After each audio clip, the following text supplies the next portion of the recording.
The day Elena Vance turned 18, there was no cake, no candles, no gathering of friends singing off-key while she made a wish she knew wouldn't come true.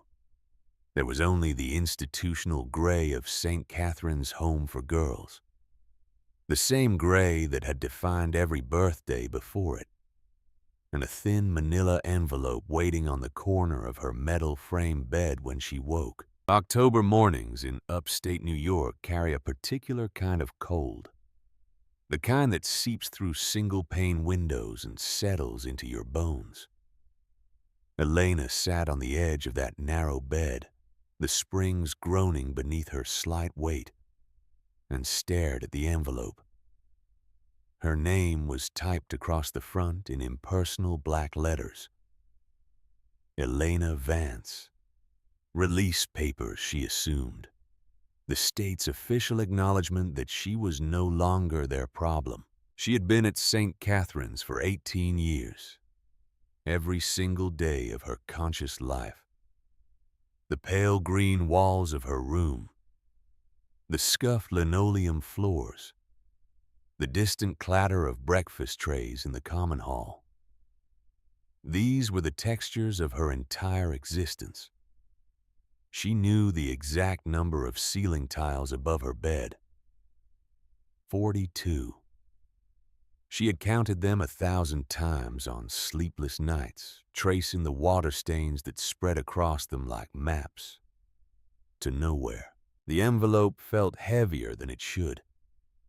Elena turned it over in her hands, her fingers tracing the official seal. This was it then. The moment she had been waiting for. Freedom. Though freedom was a word that had lost its meaning somewhere between the 5th foster family that sent her back and the night she stopped hoping anyone would ever choose her, she tore the seal. Inside, exactly what she expected. A debit card loaded with $500. The state's parting gift. A bus ticket to the transit center downtown, and a single sheet of paper listing her legal name, her birth date, and a series of checkboxes confirming she had received her personal belongings. Elena looked at the cardboard box beside her bed. 2 pairs of jeans worn thin at the knees. 3 shirts, all in muted colors that wouldn't draw attention. A paperback copy of To Kill a Mockingbird, the spine cracked from multiple readings, and a photograph, the only photograph she owned, a young woman holding a baby. The woman's face was pale, slightly out of focus, as if she had moved just as the shutter clicked. The baby was wrapped in a yellow blanket. Sister Margaret had told her when she was old enough to ask that the woman in the photo was her mother, that her name had been Nora, that she had died when Elena was very small. There were no other details, no father's name, no grandparents, no extended family waiting somewhere, wondering what had become of her. Just Nora, a blur of a face Elena had memorized down to the smallest pixel, and a silence that stretched back to the beginning of her life. She packed the photograph carefully between the pages of the book. Everything she owned fit in that box. Everything she was could be carried in 2 hands. The hallway outside her room was empty. The other girls had already gone to breakfast, their voices echoing from the dining hall at the far end of the building. Elena walked in the opposite direction, toward the administrative offices. Her footsteps on the linoleum made a sound like applause, slow, sparse, the kind you give when you're not sure if what you witnessed was worth celebrating. Mr. Henderson, the home's director, was waiting in his office. He was a man in his late 50s with the permanently tired expression of someone who had seen too many children come and go. He looked up when Elena appeared in the doorway, and something that might have been relief crossed his face. "Vance," he said. Not Elena. Never a first name. Right on time, he slid a clipboard across the desk, a pen attached by a small chain. Sign here, initial here, date here. She signed. The pen scratched against the paper. Her signature looked small, uncertain, the handwriting of someone who had never signed anything that mattered before. "Do you have all your personal belongings?" Henderson asked, checking a box on his own form. Elena nodded. "Questions?" She shook her head. "Then that's it." He stood, extending a hand. The handshake was brief, professional. "Good luck out there, Vance." She turned to leave, but Henderson's voice stopped her at the door. "Wait. One more thing." He bent down behind his desk, retrieving a second envelope. This one was different. Heavier. Made of cream-colored paper that felt expensive between her fingers. Her name was written across the front in flowing script, not typed. Handwritten. "This came for you," Henderson said. "From a law firm. I was instructed to give it to you today. On your 18th birthday, and only on your 18th birthday." He glanced at his watch, a gesture that said her time here had already run out. "Your bus leaves in an hour. I'd suggest you don't miss it." Elena stood in the hallway, the two envelopes in her hands. The thin one from the state. The thick one from people she didn't know. Around her, St. Catherine's hummed with its familiar sounds. Girls laughing, doors closing. The ancient heating system clanking as it struggled against the October cold. She had been invisible in this place, a number in a ledger. A bed that would be filled by someone else within the week. She didn't look back as she walked down that hallway for the last time. Looking back was a luxury for people who had something worth remembering. The bus to the city transit center was half empty. Elena took a window seat near the back and watched as St. Catherine's shrank in the distance, becoming just another building on a street she hoped never to see again. The weight of the cream-colored envelope pressed against her chest, where she had tucked it inside her jacket. She could feel it with every breath. The city emerged slowly. Suburbs first, then strip malls, then the dense architecture of downtown. People filled the sidewalks, everyone moving with purpose, going somewhere, being someone. Elena pressed her forehead against the window and felt the engine's vibration rattle through her skull. $500. A debit card in her pocket. The world opening up before her like a book written in a language she didn't speak. She waited until the bus pulled into the transit center before opening the second envelope. Her hands were shaking slightly. Inside was a letter typed on heavy letterhead that read, "Hartwell and Associates Attorneys at Law."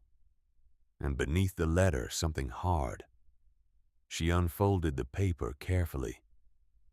"Dear Ms. Vance, on behalf of the estate of your late grandfather, Mr. Thaddeus Vance, we are writing to inform you of your inheritance, which becomes legally accessible upon your 18th birthday." Elena stopped reading.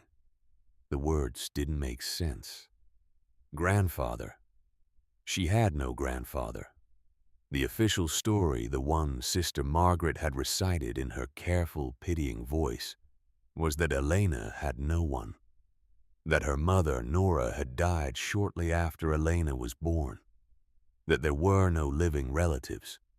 No one had ever mentioned a grandfather. She forced herself to keep reading.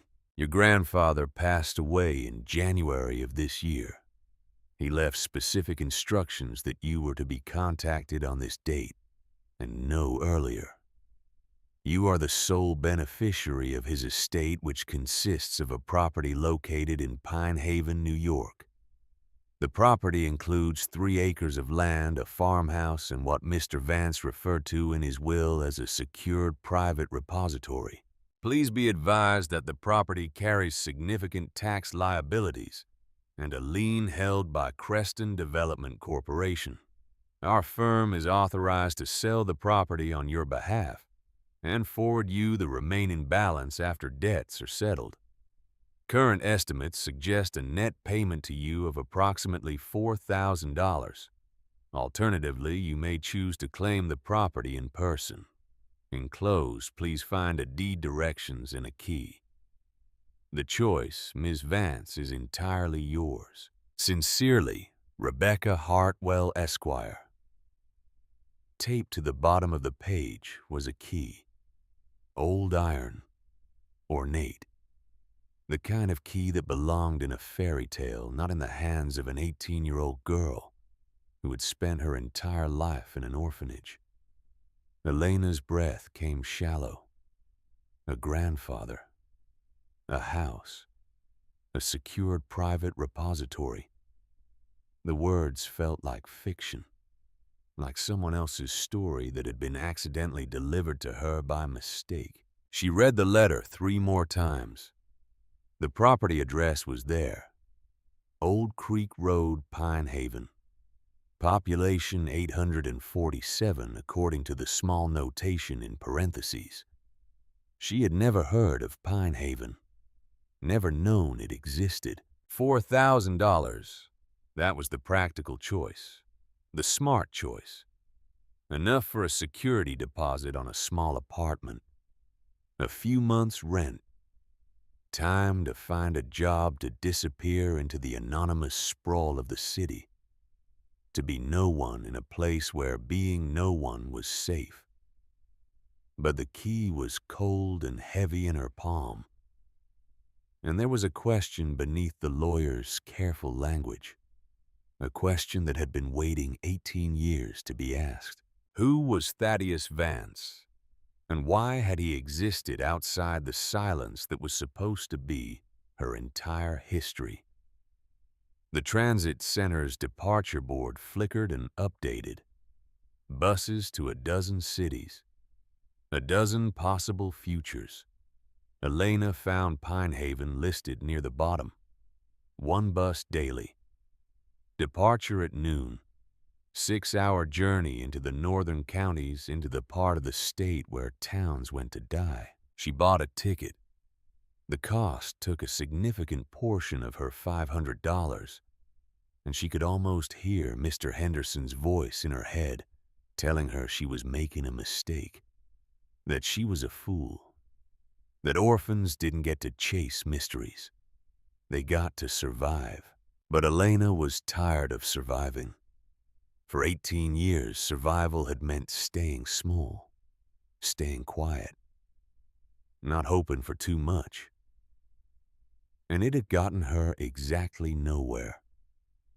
An empty box of belongings and $500 between her and the rest of her life. The key felt like a question. And for the first time, Elena wanted answers more than she wanted safety. The bus to Pine Haven was older than the one that had brought her to the city. The seats were cracked vinyl held together with duct tape. There were only 5 other passengers scattered throughout. All of them had the worn, resigned look of people traveling to places they didn't particularly want to go. Elena sat by a window and watched the city give way to sprawl, then to farmland, then to dense forest. The landscape changed with each mile, flattened, emptied, became something older and harder. The sky turned the color of an old bruise as afternoon wore toward evening. Rain began to fall light at first, then steady, turning the world outside her window into a watercolor blur. She tried to imagine her grandfather. The letter said he had passed in January, 9 months ago. An old man, probably. Someone who had lived an entire life she knew nothing about. Had he thought of her? Had he known she existed? And if he had known why, had he never come for her? The questions multiplied with each mile. They filled the silence of the bus, the steady rhythm of the windshield wipers, the hum of tires on wet asphalt. Elena leaned her head against the window and felt the cold seep through the glass. At a rest stop halfway through the journey, she bought a stale sandwich and a cup of coffee that tasted like it had been sitting on the burner since morning. The other passengers moved around her like ghosts. No one spoke. No one made eye contact. They were all traveling alone to places that required that kind of solitude. The light was failing when the bus finally turned onto a narrow county road. Trees pressed in close on both sides, their branches heavy with rain. They passed weathered signs for towns that were little more than crossroads. Miller's Point, Greystone Falls, each one smaller than the last. The bus driver, a heavy-set man with kind eyes, glanced at her in the rearview mirror. "Pine Haven's not much," he said. His voice was a low rumble. "You visiting family?" The question landed like a stone. Family. The word felt foreign in her mouth. "Something like that," Elena managed. He nodded, asking nothing more. In the silence that followed, she heard only the rain and the steady thump of the windshield wipers, keeping time like a slow mechanical heartbeat. Pine Haven appeared suddenly. A gas station, a boarded-up general store, a small diner with a flickering neon sign that read, "Roz's." That was it. The entire town. A handful of buildings clustered around a four-way stop, surrounded by darkness and rain. The bus hissed to a stop in front of the gas station. The driver turned in his seat. "This is it," he said. "End of the line." Elena stood. Her legs felt unsteady. The other passengers remained seated, continuing on to destinations further north. She was the only one getting off here. The door opened. Cold air and rain rushed in. "You take care now," the driver said. There was something in his voice, concern maybe, or pity. Elena stepped down onto wet pavement. The bus door closed behind her with a hydraulic sigh, and then it was pulling away, its taillights disappearing into the rain. She stood alone under the dim yellow glow of a single streetlight. The diner's sign flickered. Somewhere in the darkness, a dog barked once and then fell silent. The rain was cold and insistent, soaking through her thin jacket within seconds. Elena pulled the lawyer's letter from her pocket. The paper was already growing soft from moisture. The directions were simple. Follow Old Creek Road for 2 miles. The property is on the left. Name on the mailbox is faded, but it's the only one for a mile in either direction. 2 miles. In the dark. In the rain. With everything she owned in a cardboard box, growing heavier by the minute. She thought about the diner. Warmth. Food. The possibility of asking for help. But her $500 was dwindling fast, and she didn't know what waited for her at the end of Old Creek Road. Didn't know if there would be shelter, heat, running water. The key was still in her pocket. She wrapped her fingers around it and started walking.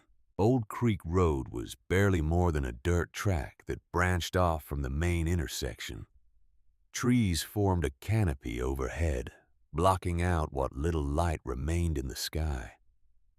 Elena's world shrank to the small beam of her phone's flashlight and the sound of gravel crunching beneath her feet.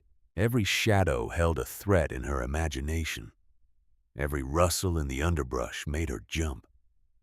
She had spent 18 years in a building with locked doors and scheduled meals. The wild darkness of this forest was a language she didn't speak. Her heart hammered against her ribs. Her breath came quick and shallow. The rain intensified. Her shoes were soaked through her socks, squelching with each step. Water ran down her neck inside her collar. The cardboard box began to disintegrate in her arms, the bottom sagging, threatening to give way. She walked, one foot in front of the other, because there was nothing else to do. No bus back to the city. No place to go but forward. After what felt like hours, but was probably only 40 minutes, her light caught something metallic. A mailbox tilted at an angle, half swallowed by weeds. Elena ran her hand over the rusted surface. Letters were barely visible, worn away by years of weather. But she could just make them out. Vance. This was it. She turned and looked up the driveway. It was more of a track, really. 2 ruts carved into mud overgrown with grass. And at the end, barely visible through the rain and darkness, the silhouette of a house. Small. Simple. A farmhouse with a sagging porch and dark windows that stared at her like empty eyes. Next to it, larger and more ominous, the hulking shape of a barn. The place didn't look abandoned. It looked like it had given up. Like it had been waiting a very long time for someone who never came. Elena's feet sank into mud as she walked up the drive. Her phone's battery was at 15%. She kept the light pointed at the ground, trying to avoid the worst of the puddles. But it was impossible. By the time she reached the porch steps, she was soaked to the bone and shivering. The steps groaned beneath her weight. Wood that had been weathered by too many winters. She stood at the door, the old iron key in her hand, and hesitated. This was the moment. The threshold. Everything behind her was known. Everything ahead was not. She slid the key into the lock. It resisted at first, the mechanism stiff from disuse. Then, with a grinding shriek of metal on metal, it turned. The door swung inward on a single working hinge, opening onto darkness so complete it seemed solid. Elena stepped inside. The air was cold and stale thick with the smell of dust and decay and time itself. She swept her phone's light across the room and shapes emerged from the darkness. Furniture draped in white sheets. A stone fireplace. A narrow staircase leading up to a second floor.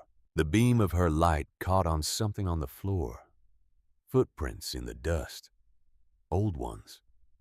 Leading from the door to the center of the room, then back again. Someone had walked this path many times. The last person to live here. Her grandfather. The word still felt strange, foreign. But he had been here, in this room. He had breathed this air, walked these floors, and then he had died, leaving it all to a granddaughter he had never met. Elena closed the door behind her. The latch clicked into place with a sound that echoed in the empty house. She was inside now, committed. The rain drummed on the roof. The darkness pressed close. For the first time in her life, she was truly alone. Not alone in a crowded dormitory. Not alone in a system that processed her like paperwork. Alone in a way that was both terrifying and liberating. She set her disintegrating cardboard box on the floor and began to explore. The house revealed itself slowly. A kitchen with peeling linoleum and cabinets that still held dishes. Plates and bowls lined up with military precision, as if waiting for a meal that would never be served. The living room with its sheeted furniture. A bathroom with an ancient clawfoot tub, and a mirror that showed Elena's reflection like a ghost. She looked terrible. Hair plastered to her skull, face pale and drawn, eyes too large in a face that had always been too thin. She looked like what she was, a girl who had nowhere else to go. Upstairs there were 2 bedrooms. One was empty, save for a strip bed and a dresser with drawers that stuck when she tried to open them. The other was different. This room had been lived in. The bed was made covered in a faded quilt. A nightstand held a lamp and a bookmark still in place. And on the dresser a photograph in a simple wooden frame. Elena's hand shook as she picked it up. A man and a woman. The man was perhaps in his 60s with silver hair and kind eyes that seemed to carry some deep sadness. The woman was young, maybe mid-20s, with a bright smile and her arm around the man's shoulders. Elena knew that smile. She had memorized it from the only photograph she owned. This was Nora, her mother, looking vibrant and alive in a way Elena had never seen in the blurred photo she carried. And the man, this had to be Thaddeus, her grandfather. She stared at the photo until her vision blurred with tears she hadn't realized were falling. Here was proof. Proof that she had come from somewhere. That she had belonged to people who had faces and names and had smiled for cameras. That her mother had been real. Lena sat on the edge of the bed and let herself cry. Great shuddering sobs that she had been holding back for 18 years. She cried for the mother she had never known, for the grandfather who had existed just out of reach, for all the years of silence and empty spaces. When the tears finally stopped, she was exhausted, the kind of exhaustion that goes bone deep. She lay back on the bed, still in her wet clothes, and stared at the ceiling. The rain had softened to a gentle patter. Her phone's battery was at 8%. Tomorrow she would search. Tomorrow she would find this secured private repository the lawyer had mentioned. Tomorrow she would try to understand what all of this meant. But tonight she was in a house that had belonged to her family, lying on a bed where her grandfather might have slept, looking at a photo of her mother's smile. For the first time in her life, Elena didn't feel like a mistake. She felt like someone who had been expected. Morning came gray and cold. Elena woke stiff and aching, still dressed in yesterday's damp clothes. For a disorienting moment, she didn't know where she was. Then memory flooded back. The bus, the rain, the house. She sat up slowly. Her phone was dead. The window showed a world washed clean by rain trees dripping with moisture, sky the color of concrete.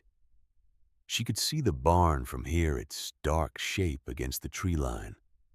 The secured private repository. It had to be in the barn. Houses didn't usually have repositories, but barns. Barns could hide anything. Elena found the kitchen again in daylight. The cabinets held more than dishes. There were canned goods, ancient but sealed. A jar of instant coffee that might have been older than she was. The water, when she tried the tap, ran brown for a moment before clearing. The pipes groaned and shuddered, protesting the intrusion.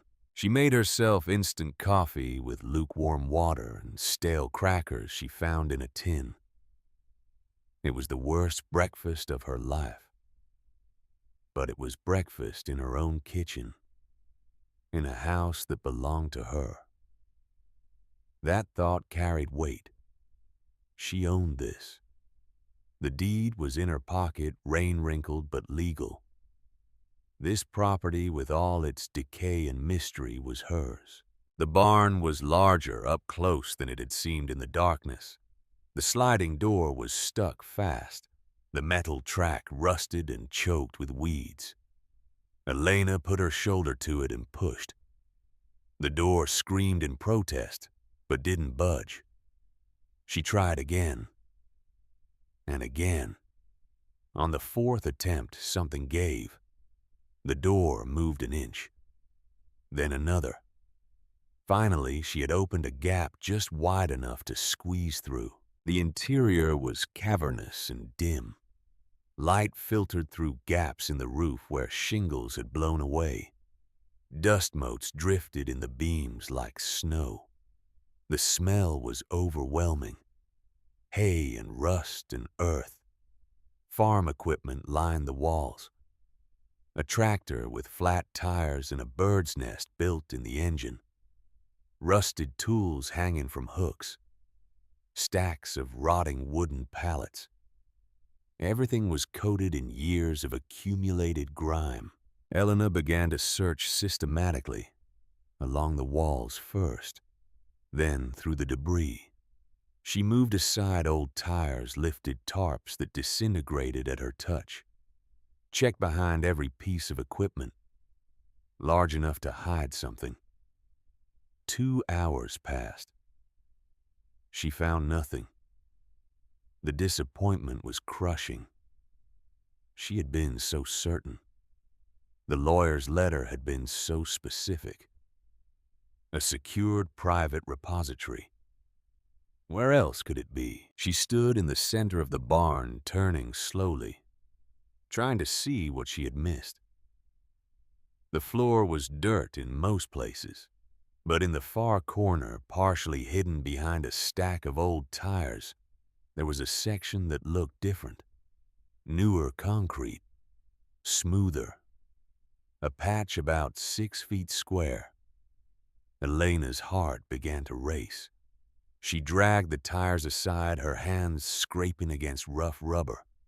Dirt and debris fell away. And there, set flush with the concrete, was a heavy steel ring. A handle, recessed into the floor. She knelt and hooked her fingers through it. Pulled. Nothing moved. She tried again, using her whole body weight. Still nothing. The thing was immensely heavy, or sealed tight by time and rust. She stood, breathing hard, and looked around for leverage. Found a crowbar among the tools on the wall. Wedged it beside the ring and pulled with everything she had. Metal groaned. Something deep and fundamental shifted. She tried the ring again. This time it lifted. Just an inch. Just enough. Elena braced her feet and pulled. The concrete slab came up slowly, fighting her every millimeter. It must have weighed hundreds of pounds. Her arms screamed. Her back protested. But she didn't stop. With a final desperate heave, she got it vertical. Tipped it past the point of balance. It crashed down onto the barn floor with a boom that echoed like thunder. Beneath it, a hole. Concrete steps leading down into darkness.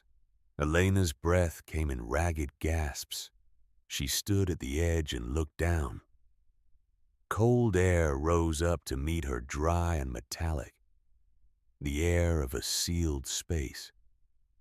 At the bottom of the steps, maybe 10 feet down, was a door. Solid steel. Industrial. With a combination lock and a wheel like you would find on a bank vault. Her grandfather hadn't just hidden something. He had built a bunker. Elena descended the steps carefully. They were steep and narrow, designed for someone who knew they were there. At the bottom, she ran her hands over the vault door. It was cold to the touch, perfectly smooth except for the dial and the wheel. She tried the wheel.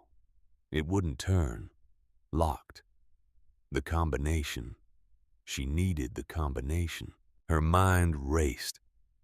The lawyer's letter had mentioned a key, but there was no keyhole here. Just the dial. 6 numbers, probably.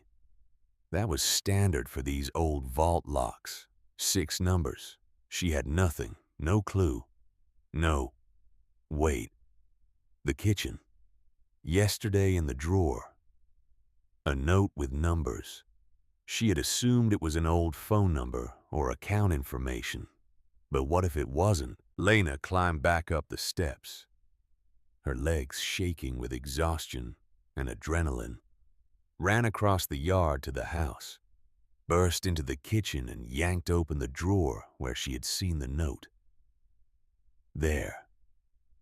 A slip of paper yellowed with age, 6 numbers written in careful, elegant script. She ran back to the barn, down the steps.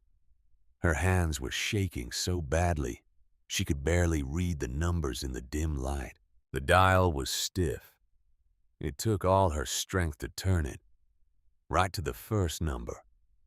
Left, passing it twice to the second. Right again to the third. The clicks of the tumblers falling into place were barely audible over the thunder of her heartbeat. 6 numbers. 6 careful turns.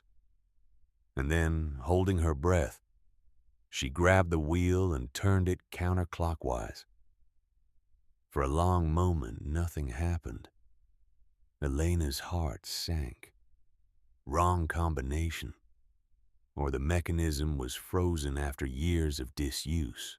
Or then she heard it.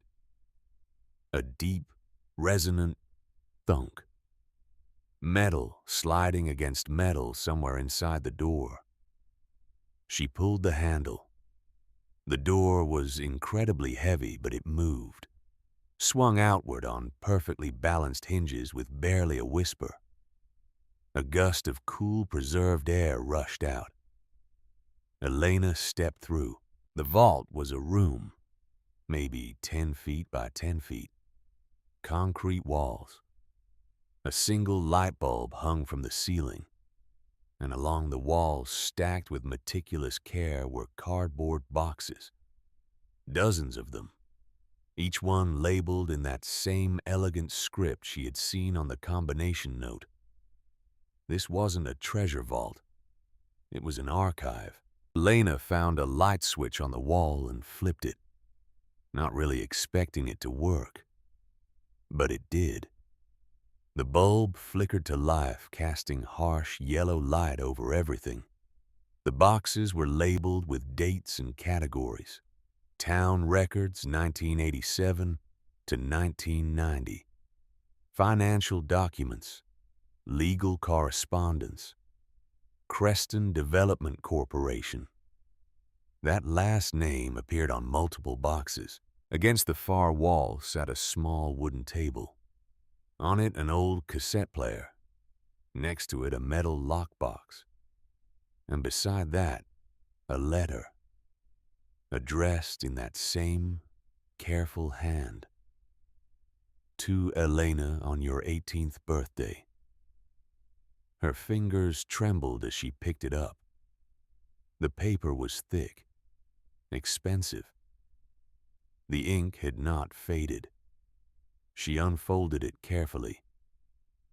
My dearest Elena, if you are reading this, then I have been dead for some time. You do not know me. We have never met. But I have known you every single day since you were born. I have thought of you every morning when I woke and every night before I slept. I have loved you from a distance so great, it might as well have been another world. I am your grandfather. My name is Thaddeus Vance, and I need to tell you why I did what I did, why I stayed away, why I let you grow up believing you had no one. You need to understand something first. You were not abandoned. You were hidden. To keep you alive. Elena stopped reading. Her vision had blurred. The words swam on the page. She sat down on the cold concrete floor, her back against the wall, and forced herself to continue. Your mother was named Nora. She was my only child. She was bright and stubborn and filled with a kind of joy that made everyone around her happy. She wanted to be a teacher. She loved books and music and long walks in the woods behind our house. When she told me she was pregnant, she was terrified. But she was also determined. She was going to have you. She was going to be your mother. And I was going to help her. You were born on August 15th, 1989. I was there at the hospital. I held you when you were only an hour old. You had your mother's eyes. You gripped my finger with your tiny hand, and I made you a promise. I promised I would always protect you, no matter what. I wish I could tell you that I kept that promise in the way I wanted to. But I didn't. I kept it in the only way I could. Elena's hands were shaking. She set the letter down for a moment, trying to steady herself, picked it up again. I need to tell you about what happened, about why everything changed. But a letter is not enough. There are things you need to hear in my own voice, things that require more than words on paper. In this vault, you will find a cassette player and 12 tapes. I recorded them over the last 18 years. Each one is dated. They tell the full story. Everything that happened, everything I did, everything I had to sacrifice. I'm asking you to listen to them, Elena. I'm asking you to understand. And then I'm asking you to make a choice. But first, let me say this. Whatever you think of me after you hear those tapes, please know this. I loved your mother more than my own life, and I love you the same way. Every single day of your life, I have loved you. Please listen. Please understand. And then, please forgive me if you can. Your grandfather, Thaddeus Vance. Elena sat in that cold vault for a long time, the letter clutched in her hands. Around her, boxes filled with secrets. On the table, cassette tapes that promised answers. Outside, the October morning had turned to afternoon. Rain had begun again, a soft patter on the barn roof far above. But down here in this sealed room her grandfather had built with his own hands, time felt suspended. She looked at the cassette player. It was old. The kind with actual tape spindles and mechanical buttons. The kind she had only seen in movies. A package of batteries sat beside it, still shrink-wrapped. Her grandfather had thought of everything, had planned for this exact moment. For her 18 years old, sitting in this vault, about to hear his voice for the first time. Elena unwrapped the batteries with shaking fingers, loaded them into the player. The battery light came on, glowing green in the dim vault. The tapes were numbered. Tape 1 through tape 12, each in a plastic case labeled with a date. The first one was dated March 15th, 1990, only a month after her mother had died. She picked it up. The plastic was cold.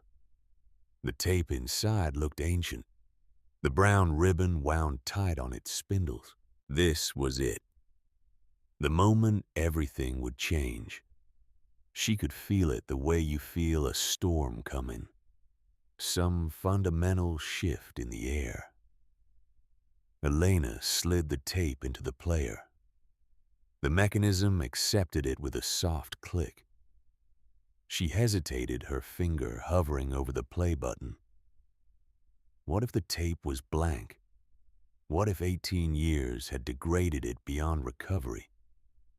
What if she pressed play and heard only static and silence? Or worse, what if she heard her grandfather's voice and it made everything worse instead of better? But she had come this far, 200 miles on a bus, 2 miles in the rain and dark, down concrete steps into a vault built in secret. She had opened every door that had been locked against her. She wasn't stopping now. Elena pressed play. For a moment, nothing. Just the soft hiss of tape running through the mechanism. Then, like a voice rising from deep water, she heard him. Elena. The voice was deep, measured, carrying the accent of New England winters and old books. It was the voice of an educated man who had lived hard and learned to bear it. My girl, if you are hearing this, then I am long gone. And I am so sorry. Elena's breath caught. She pressed her hand to her mouth. My name is Thaddeus Vance. I am your grandfather. And the first thing you need to know, the most important thing, is this. You were not abandoned. You were protected. Every choice I made, every terrible, necessary thing I did, it was to keep you safe. The tape hissed softly between words. Elena could hear him breathing, could hear the slight tremor in his voice that spoke of age or emotion or both. I don't know how to do this, the voice continued. I've practiced 1,000 times, but words feel inadequate. How do I explain to you what happened? How do I make you understand? A pause, the sound of him collecting himself. I suppose I should start at the beginning, with who I was, who your mother was, and what we lost. Elena leaned back against the cold wall and closed her eyes. Let her grandfather's voice wash over her. Let him tell her finally the story of where she had come from. I was born in 1937, Thaddeus said. In a different America. I grew up during the Depression. My father worked in a mill. My mother took in laundry. We were poor, but we had each other. I learned early that the most valuable things in life cost nothing. Love, integrity, truth. His voice carried a weight of years, of experience earned. When I was 18, I went to war, World War II. I landed at Normandy on the 3rd day after D-Day. I saw things there that I will carry to my grave, things that taught me what human beings are capable of, both terrible and transcendent. A long pause. Elena could hear papers rustling, him gathering his thoughts. When I came home, I didn't want to work in a mill. I wanted to do something that mattered, something that honored the friends I had left in France. So I became a journalist, a small-town journalist. Nothing glamorous. I covered town council meetings and high school football games and the occasional scandal when someone embezzled from the church fund. There was something in his voice, not quite humor, but the memory of it. I moved to Pine Haven in 1960, bought the old farmhouse on Old Creek Road, started working for the Pine Haven Gazette. It was a good life, simple, honest. I believed in the work, believed that a free press, even a tiny one, mattered. That truth mattered. Elena opened her eyes, looked at the boxes stacked around her. Town records, legal correspondence. This was a man who had kept everything, who had believed in documentation, in evidence. In 1962, I met a woman named Grace. We married. We had a daughter. We named her Nora. His voice changed when he said that name, softened, broke just slightly. She was everything good about the world, Elena. She had Grace's kindness and my stubbornness. She was brilliant, curious. She read constantly. She wanted to know everything. Why the sky was blue. Why people hurt each other. How to make things better. Tape hissed softly. Thaddeus collected himself. Grace died when Nora was 16. Cancer. It was fast and brutal. After that, it was just Nora and me. We took care of each other. She finished high school, started taking classes at the community college. She wanted to be a teacher. Elementary school. She said children were the only honest people left in the world. Elena could picture it. Her mother, young and idealistic, wanting to teach, living in this very house with Thaddeus. When she was 23, she met a young man. He was just passing through town, working construction on a project that lasted maybe 3 months. His name was Michael. I never learned his last name. He didn't talk about where he came from or where he was going, but Nora fell in love with him anyway. The voice carried regret now, not for Nora's choice, but for what came after. He left when the construction job ended, moved on to the next town, the next project. Nora found out she was pregnant 2 weeks later. She tried to find him, wrote letters to the construction company. They said he had moved on and left no forwarding address. A deep breath on the tape. She was devastated. But she was also determined. She was going to have this baby. She was going to be a mother. And I was going to be a grandfather. We were going to be a family, the three of us against the world. Elena's throat tightened. She could feel tears starting again, but she didn't wipe them away. You were born in August of 1989, a hot summer day. The hospital was an hour away, and I drove 90 miles an hour to get there. I was in the delivery room. I heard your first cry. I saw Nora hold you for the first time. She looked at you with such love, Elena. Such pure, fierce love. His voice broke completely then. There was silence on the tape for several seconds. When he spoke again, it was rough with grief. We brought you home. To this house. Your mother wanted to call you Elena because it meant light. She said you were her light, the thing that would guide her forward. The tape continued. Thaddeus's voice describing those first months.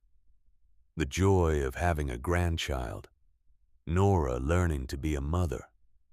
The simple happiness of their small family. But Elena could hear it in his voice. The coming shadow. The thing that would destroy everything. In 1987, Thaddeus said, his voice hardening slightly. A company called Creston Development Corporation came to Pine Haven. They were led by a man named Silas Creston. He was in his late 40s then. Successful. Polished. He stood in front of the town council and promised us everything. Jobs, economic development, a future for a town that was dying. Papers rustled on the tape. Thaddeus was reading from something. On the surface, it all seemed legitimate. They wanted to develop a granite quarry. The land around Pine Haven sits on top of a massive granite deposit. High quality. Worth millions. maybe more. Creston said they would create 200 jobs, that they would build a processing facility, that Pine Haven would become prosperous again. The voice turned cold. But I'm a journalist. I ask questions. I look deeper. And what I found didn't add up. This was it, Elena realized. This was where the story turned. Creston Development wasn't buying land through normal means. They were using predatory lending, offering loans to struggling farmers at rates that seemed too good to be true, then calling in those loans early, forcing foreclosures. They were acquiring land for pennies on the dollar. Thaddeus's voice carried anger now, controlled but fierce. I started investigating, quietly at first. I talked to people who had lost their farms. I examined public records. I found environmental reports that had been falsified, water quality tests that showed contamination levels altered, permits that shouldn't have been approved. The sound of him organizing papers. I wrote a few articles, careful ones, just asking questions, suggesting that perhaps the town council should look more closely at Creston's proposals before approving them. A long pause. That's when the warning started. Elena sat forward. Her heart was beating faster. First, it was small things, anonymous phone calls. Someone spray-painted my car, rocks thrown through windows. I reported it to the police. They said it was probably kids, vandalism, nothing to worry about. His voice went flat. Then they cut my brake lines. I nearly drove off the road on my way home from the newspaper office one night. Only luck saved me. The car went into a ditch instead of over an embankment. Elena's hands were shaking. I knew then. This wasn't vandalism. This was a message. Back off. Stop asking questions. Stop investigating. The tape hissed. When Thaddeus spoke again, his voice was different, heavier. I should have stopped. I should have taken the warning. But I was stubborn.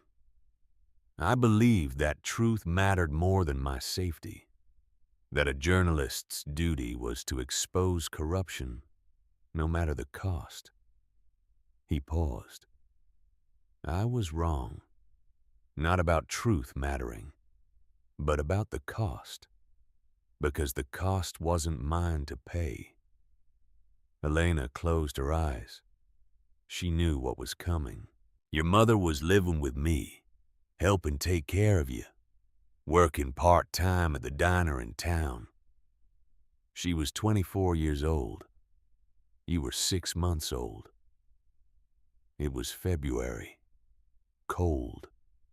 The roads were icy. His voice was barely above a whisper now.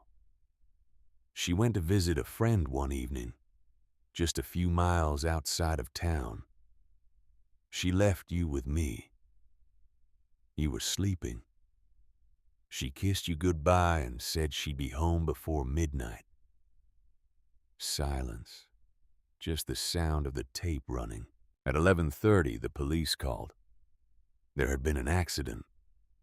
A car had run your mother's vehicle off the road. She died instantly. Elena's tears were falling freely now, silent, hot against her cold cheeks. The police report said it was an accident. Icy roads, poor visibility. The other driver didn't stop. Hit and run. But there were no skid marks from the other vehicle. No evidence that anyone had tried to avoid the collision. And when I went to see your mother's car in the impound lot, I found something. His voice hardened. Paint transfer on the fender. Black paint. From the car that hit her. and tire marks that showed the other vehicle had swerved into her lane deliberately. This wasn't an accident. This was murder. The word hung in the air. Murder. I went to the police, showed them the evidence. They said they would investigate, but nothing happened. No arrests, no leads. The case went cold within a week. Thaddeus's breath was ragged on the tape. I knew who was responsible, not the driver. I never found out who that was, but who had ordered it. Who had decided that silencing me was worth killing an innocent woman? A long silence. Silas Creston sent me a message 3 days after your mother's funeral. It was delivered by one of his lawyers, very formal, very proper. It expressed condolences for my loss. And then it suggested that perhaps I should consider retiring. That grief can make people do irrational things. That I should take time away from my work at the newspaper. For my health. The coldness in Thaddeus's voice could have frozen water. The message was clear. They had killed my daughter. And if I continued investigating, they would kill again. And the only other person I had left to lose was you. Elena's chest felt tight. She could barely breathe. That night I sat in my study with you sleeping in your crib upstairs. I had a decision to make. I could fight. I could take what evidence I had to state authorities. I could keep pushing, keep investigating, expose Creston for what he was. Pause. But they had already demonstrated they would kill to protect their interests. And you were 6 months old, helpless. If I fought, they would use you against me, threaten you, take you, or worse. The tape hissed. Or I could disappear, take you somewhere safe, start over. But they would find us eventually. Creston had resources, connections. There was nowhere I could run that would keep you safe forever. When he spoke again, his voice was thick with emotion. So I made a different choice. The hardest choice of my life. I chose to make you invisible. To erase you from Creston's world completely. To hide you so thoroughly that you would never be a target. Never be leverage. Never be in danger. Elena's hands were pressed to her mouth. She knew what was coming. I spent a month planning. I used old contacts from my journalism days. People who knew how to navigate systems. How to create and destroy paper trails. I created a new identity for you. Removed your birth records from the local registry. I staged a small fire at the house to destroy any physical documents that connected you to me or to Pinehaven. His voice was barely audible, and then I faked my own death, made it look like I had died in a boating accident. A stupid, tragic accident. My body was never recovered, because there was no body. I was alive, in hiding. The tape ran for several seconds in silence. On March 10th, 1990, in the middle of the night, I drove you to a hospital 300 miles from here. I wrapped you in a blanket. I wrote a note that said only, "Please help her. She has no one." And I left you there. Thaddeus was crying now. Elena could hear it in every word. I walked away from you. I got in my car and drove away. And it was the hardest thing I've ever done. It was like tearing out my own heart. Every cell in my body was screaming at me to turn around, to take you back, to find another way. He struggled to compose himself, but there was no other way. In the system, you were a number, a file, anonymous, safe. They would never find you, never know you existed. You would grow up without me, without your mother, without knowing where you came from. But you would grow up. You would live. The tape clicked. It had reached the end of one side. It auto-reversed and continued on the other side. I have spent the last 18 years in hiding Elena, living under a different name, in a cabin 300 miles from here. I monitored the system, made sure you were safe, made sure you were being taken care of. It nearly killed me to see you shuffled from foster home to foster home, to see you end up in St. Catherine's. But you were alive. You were safe. And that was what mattered. His voice steadied. During those years, I did two things. First, I gathered evidence against Creston, against everyone involved in the corruption. I built a case that could not be ignored. Documents, testimony, financial records, everything. I built this vault to keep it safe. Papers shuffled on the tape. Second, I saved every penny I could. I lived on almost nothing, and I set aside money for you, for when you turned 18, for when you would finally be free of the system and could make your own choices. The tape hissed softly. I got sick 2 years ago. Cancer. The same thing that killed your grandmother. I've been fighting it, but I'm losing. I don't have much time left. Maybe months. Maybe a year if I'm lucky. Thaddeus's voice was weaker now.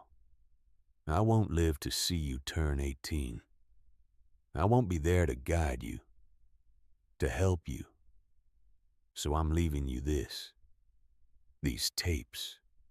This evidence. This money. And a choice. Elena leaned forward. This was important. In this vault, you will find approximately $100,000 in cash. It's everything I could save. It's yours. No strings attached. You can take it and leave. Start a new life anywhere in the world. Be anyone you want to be. No one would blame you. You deserve peace. You deserve a life without the burdens I've placed on you. He paused. Or you can take the evidence. There's a lawyer. Her name is Rebecca Hartwell. Her father was my dearest friend. He helped me build this vault. He died keeping my secret. Rebecca knows everything. She's been waiting. If you choose to fight, she will help you. She will take this evidence to the authorities. She will seek justice for your mother, for all the people Creston has hurt. The weight of the choice settled over Elena like a physical thing. But know this, if you fight, you will be putting yourself in danger. Creston is still powerful. His son Garrett runs the company now, and he's worse than his father. They will come after you. They will try to destroy you. The fight will be long and hard, and you may lose everything. Silence. The choice is yours, Elena. I cannot make it for you. I will not make it for you. You have been given no choices in your life. Every decision has been made for you. By me. By the system. By circumstances beyond your control. His voice became fierce. This is your first real choice. Choose the money and the freedom and the peace. Or choose the fight. Choose justice. Choose to honor your mother's memory and stand against the people who killed her. The tape hissed. Whatever you choose, know this. Your mother loved you more than life itself. She would be so proud of the woman you've become. I've watched from afar. I've seen your strength, your resilience. You are extraordinary. Thaddeus's voice broke again. And I have loved you every single day. Every morning when I woke up, my first thought was of you. Every night before I slept, I prayed that you were safe, that you were happy, that someday you would understand why I did what I did. A long pause. Please forgive me, Elena, for taking your mother from you, for taking myself from you, for giving you a childhood in institutions instead of in a home filled with love. I thought I was protecting you. I hope I was right. The tape clicked again. Running out. Listen to the rest of the tapes. They explain everything in detail. How the evidence is organized, how to contact Rebecca, what you'll need to know if you choose to fight. His voice was fading. But first, just know this. You are loved. You have always been loved. You are not alone. You have never been alone. The tape ended with a soft click. Silence filled the vault. Elena sat against the cold concrete wall and wept. Not quiet tears now, but deep, wrenching sobs that came from somewhere so far down inside her, she hadn't known it existed. She cried for the mother she had never known, for the grandfather whose sacrifice had shaped her entire existence, for the 18 years of loneliness and silence, for all the things that had been stolen from her. But she also cried with relief, with understanding, with the profound, bone-deep knowledge that she had not been abandoned. She had been loved, fiercely, desperately, by people who had given up everything to keep her safe. When the tears finally stopped, Elena felt emptied out, hollowed. But in that emptiness, there was also space for something new. Understanding, purpose, choice. She looked around the vault at the stacked boxes, at the evidence her grandfather had spent 18 years gathering, at the money he had saved, at the cassette player with 11 more tapes waiting to tell her the rest of the story. Outside this vault, the world waited. A town called Pinehaven, a company called Creston Development, a lawyer named Rebecca Hartwell, who had been waiting 18 years for this phone call, and a choice. The money was right there, enough to disappear, to be anyone, to finally have the freedom she had dreamed of since she was old enough to understand what the word meant. But as Elena sat in that cold vault surrounded by her grandfather's careful documentation of truth, she realized something. Freedom wasn't the same as running, and peace wasn't the same as justice. Her mother had been murdered. Her grandfather had sacrificed everything to keep her safe and to preserve the evidence that could bring her killers to account. And now, for the first time in her life, Elena had a choice. She could honor their sacrifice by taking the gift they had given her: safety, money, a new start. Or she could honor it by finishing what they had started. Elena stood up slowly. Her legs were stiff from sitting on cold concrete. She walked to the table and looked at the remaining cassette tapes. Tape 2 through tape 12, each one holding more of the story, more of the truth. She looked at the money. Neat bundles of cash old bills wrapped in rubber bands that had gone brittle with age. And she looked at the boxes labeled Creston Development Corporation. The choice her grandfather had given her wasn't really a choice at all. Not for her. Because running would mean that her mother's death had been for nothing. That her grandfather's 18-year vigil had been wasted. That the truth would stay buried forever. And Elena had spent her entire life invisible. Anonymous. A number in a system that didn't care about her story. She was done being invisible. She selected 3 boxes. The ones labeled Creston Development Corporation, Legal Correspondence, and Town Records. The evidence. The proof. The truth. She left the money where it was. For now. That could wait. Elena carried the boxes up the stairs one at a time. They were heavy, packed with years of careful documentation. She set them in the farmhouse kitchen, and then returned to the vault one last time. She stood at the table and picked up the photo of her mother and grandfather, studied their faces. Nora bright and smiling. Thaddeus serious but kind. "I'll finish it," Elena said out loud. Her voice echoed in the small space. "I'll finish what you started, I promise." She turned off the light, climbed the stairs, sealed the vault door, spun the combination dial to lock it, and heaved the concrete slab back into place. The vault was closed again, but its secrets were out. The next morning, Elena walked the 2 miles back to Pine Haven. The rain had stopped.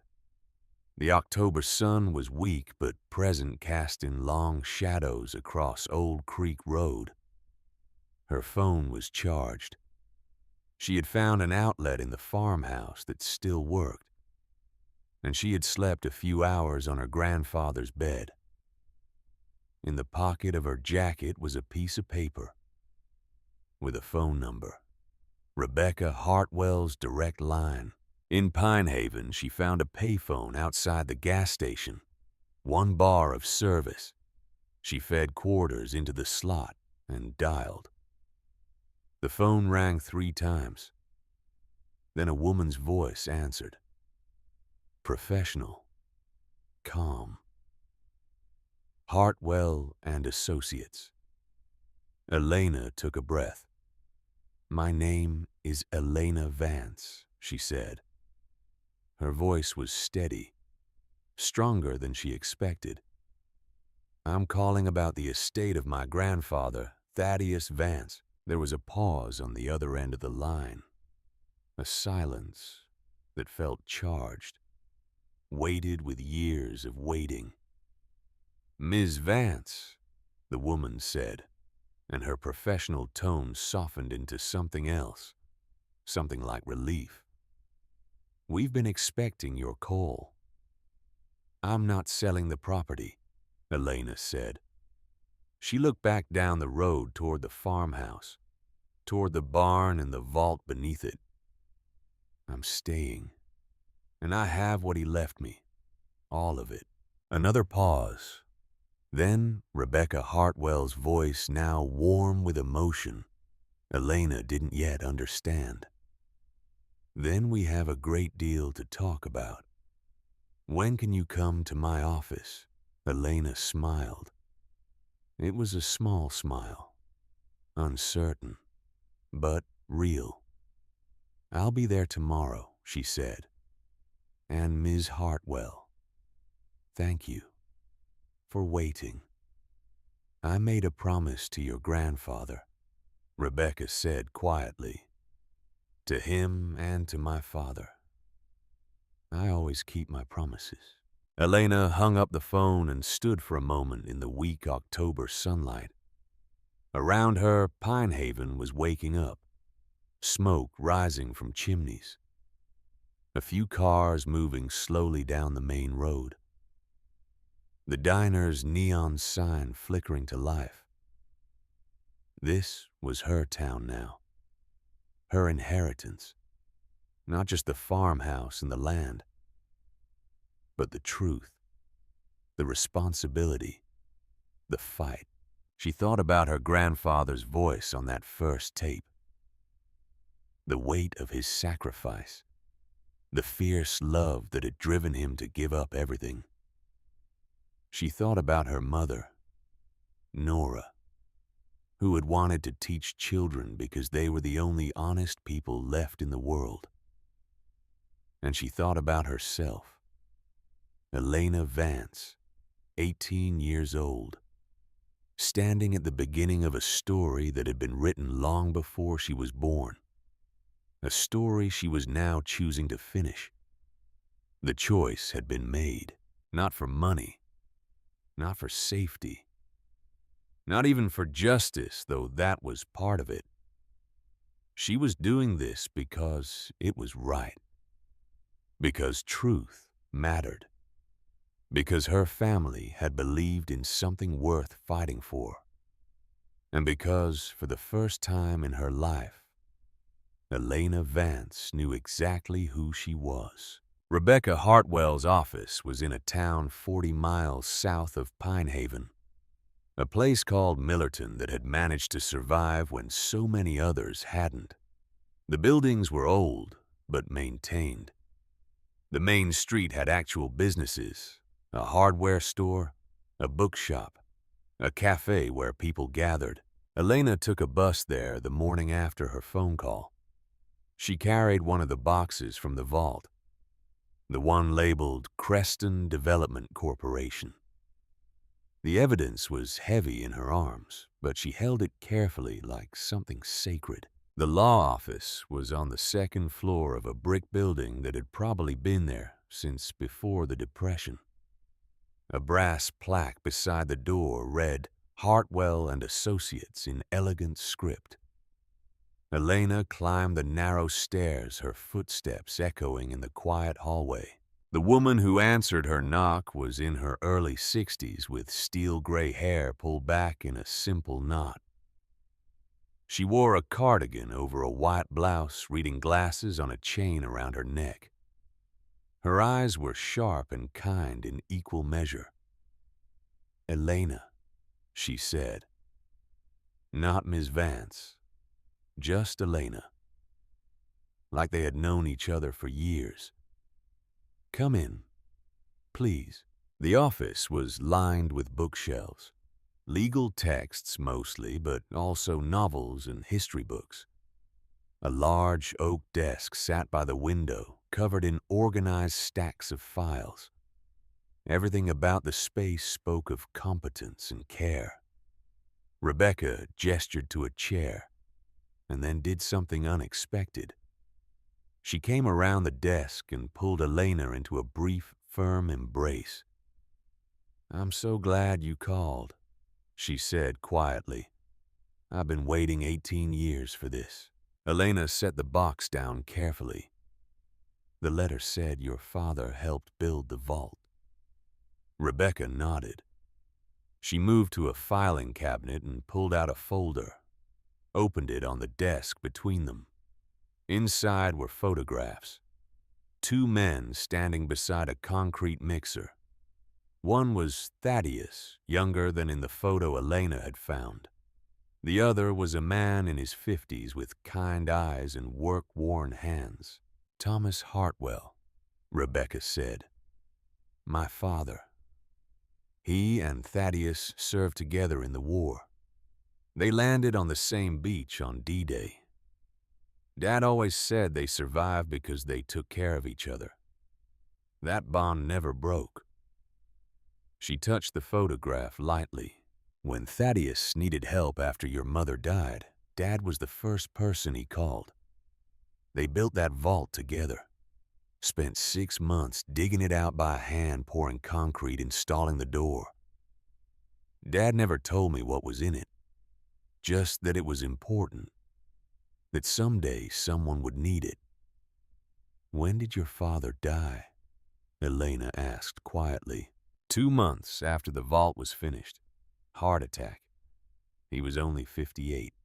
Rebecca's voice was steady, but Elena could hear the old grief underneath. The doctor said it was genetic. Bad heart. But I always wondered if it was the stress. Keeping such a big secret. Knowing what Thaddeus was planning. She closed the folder. Dad made me promise something before he died. He said if anyone ever called about Thaddeus Vance's estate, I was to help them, no matter what. No questions asked. I promised. And I've been waiting ever since.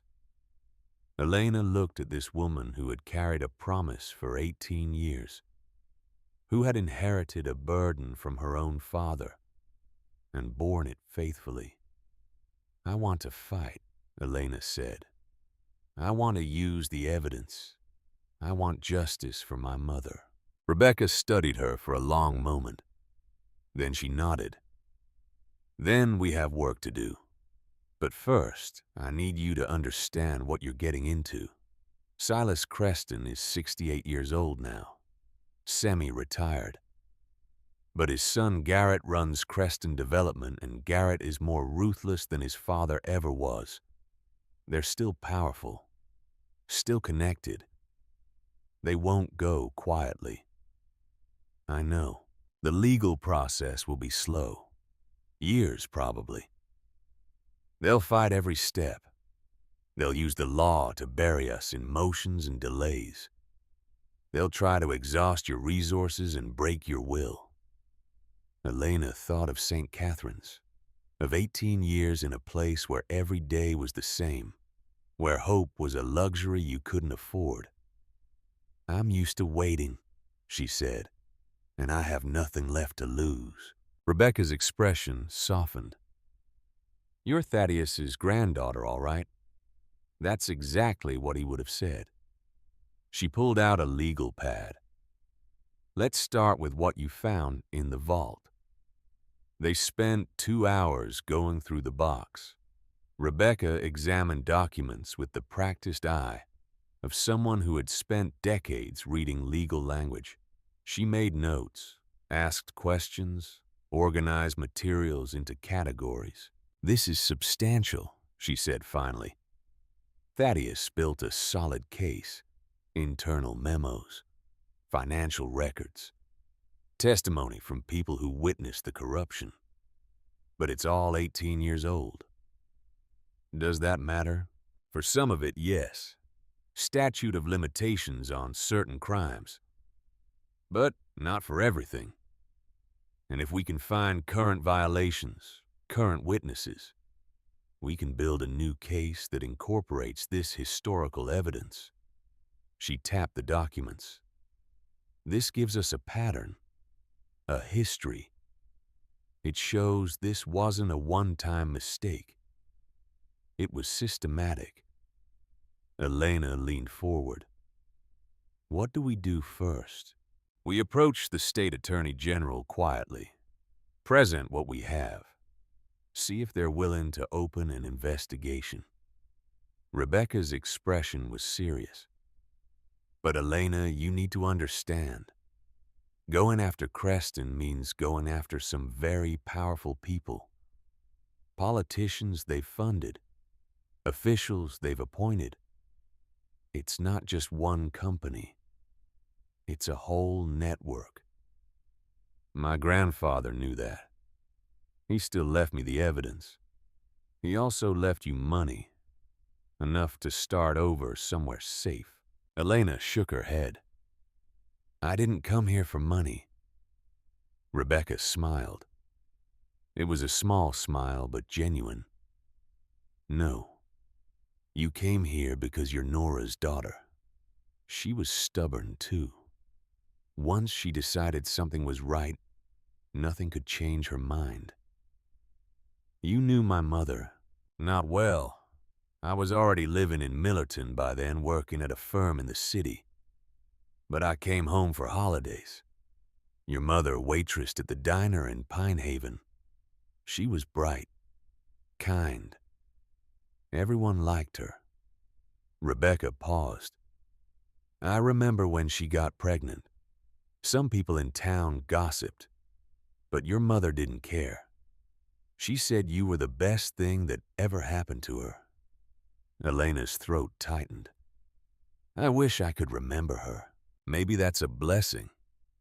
The memory you'd have is of her dying. This way you can know who she was from the people who loved her. Rebecca suggested they drive to Pinehaven together. She wanted to see the property, wanted Elena to show her the vault. But more than that, she wanted Elena to meet someone. They drove in Rebecca's old Volvo, the kind that had seen better decades, but still ran perfectly. The countryside rolled past. October had painted everything in shades of rust and gold. The trees were half bare, their leaves scattered across the road like copper coins. There's a woman in Pinehaven you should know, Rebecca said as they drove. Her name is Rosalind Porter. Everyone calls her Roz. She owns the diner. I saw it when I arrived. The neon sign. Roz was your mother's best friend. They grew up together, went to school together. When your mother got pregnant, Roz stood by her, helped her through it. Rebecca glanced at Elena. She'll want to meet you. They pulled into Pinehaven just after noon.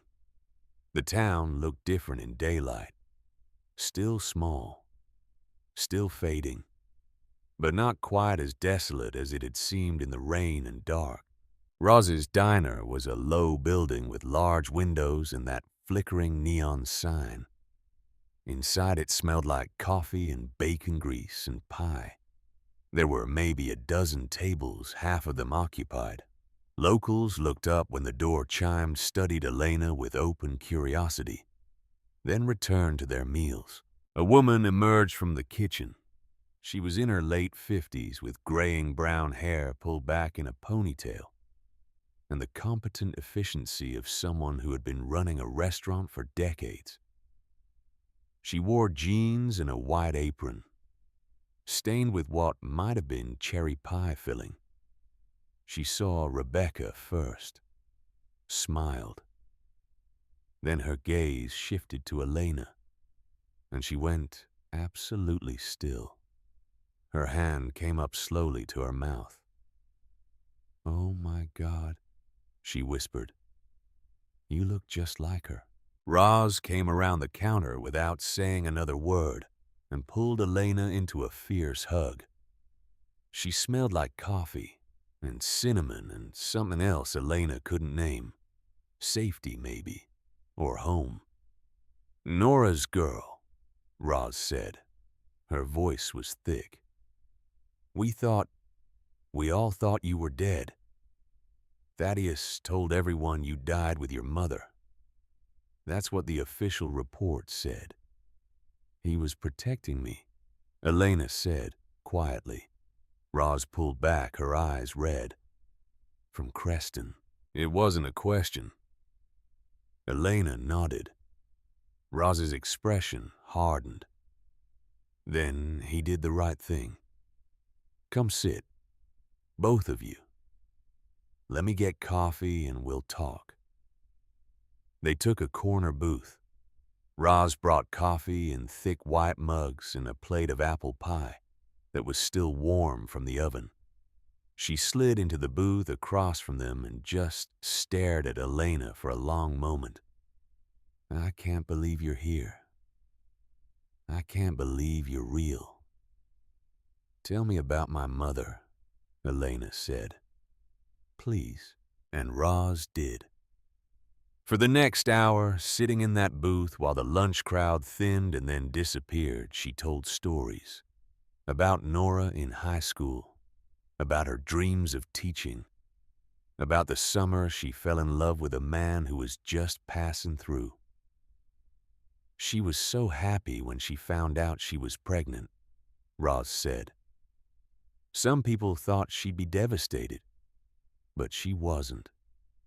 She said it was a gift, that she was going to be the best mother in the world. What happened the night she died? Roz's expression darkened. She'd been at my place. Just a regular evening. We made dinner, talked, laughed. She left around 10. Said she'd be home in 20 minutes. Her voice went flat. Police called at 11. Said there'd been an accident. But you didn't believe it was an accident. Nobody who knew Thaddeus's work believed it. He'd been writing articles about Creston, asking uncomfortable questions. And then his daughter dies in a convenient hit and run. Roz shook her head. We all knew. The whole town knew. But Creston owns half the mortgages here. People have families, bills. They were scared. Rebecca leaned forward. Are they still scared? Roz looked at her, then at Elena. Some, but others. We've been waiting a long time for someone to stand up to Creston. When word gets out that Thaddeus's granddaughter is here, that she has evidence. She smiled grimly. Things might start to change. Elena felt a weight settle on her shoulders. This wasn't just about her mother anymore. It was about an entire town that had been under Creston's thumb for decades. I'm staying, she said, at the farmhouse, and I'm not hiding. Roz reached across the table and squeezed her hand. Then you're going to need friends, and you've got at least one. They were finishing their pie when the door chimed again. A man in an expensive suit walked in. He was in his early 40s with dark hair styled perfectly, and the kind of smile that didn't reach his eyes. He scanned the diner, saw Rebecca and Elena, and his smile widened. He walked directly to their booth.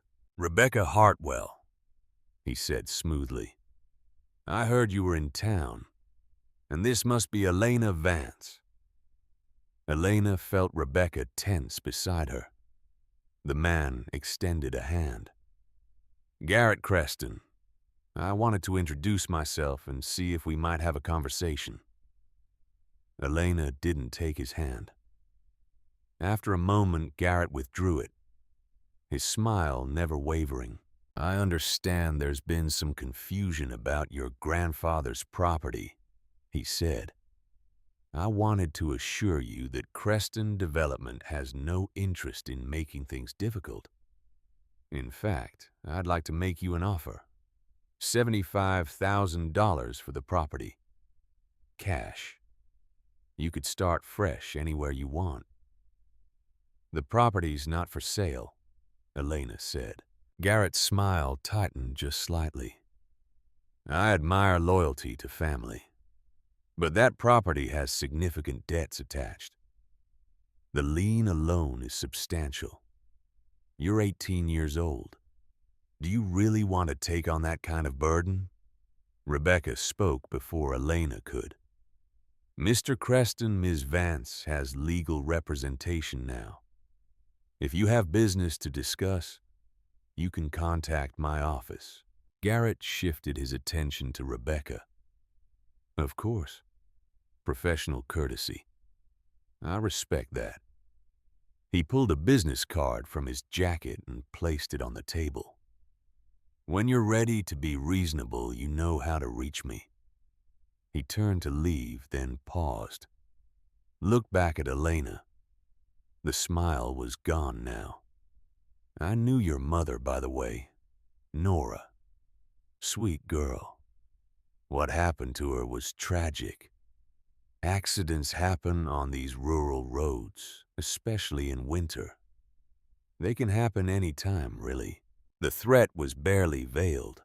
Roz stood up, her face flushed with anger. But Garrett was already walking out. The door chimed behind him. "That son of a bitch," Roz said. Rebecca's hand was trembling slightly as she picked up her coffee.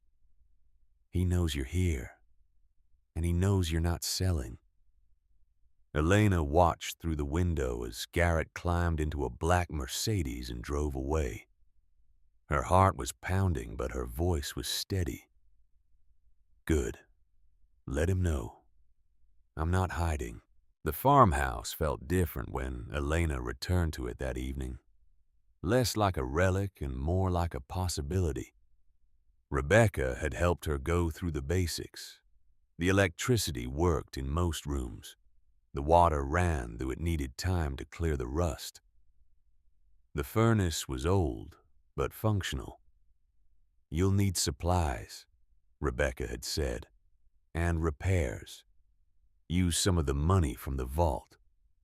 That's what Thaddeus intended. So Elena did. Over the next few days, she made trips into Pine Haven, bought cleaning supplies, paint, basic groceries. She worked methodically, starting with one room at a time, swept away the dust of 18 years, washed windows until light came through clean glass, scrubbed floors until the wood grain showed through. It was hard physical work. Her muscles ached. Her hands developed blisters. But every clean surface was a victory. Every repair was reclaiming something. On the fourth day, she had a visitor. An old pickup truck pulled up the driveway around noon.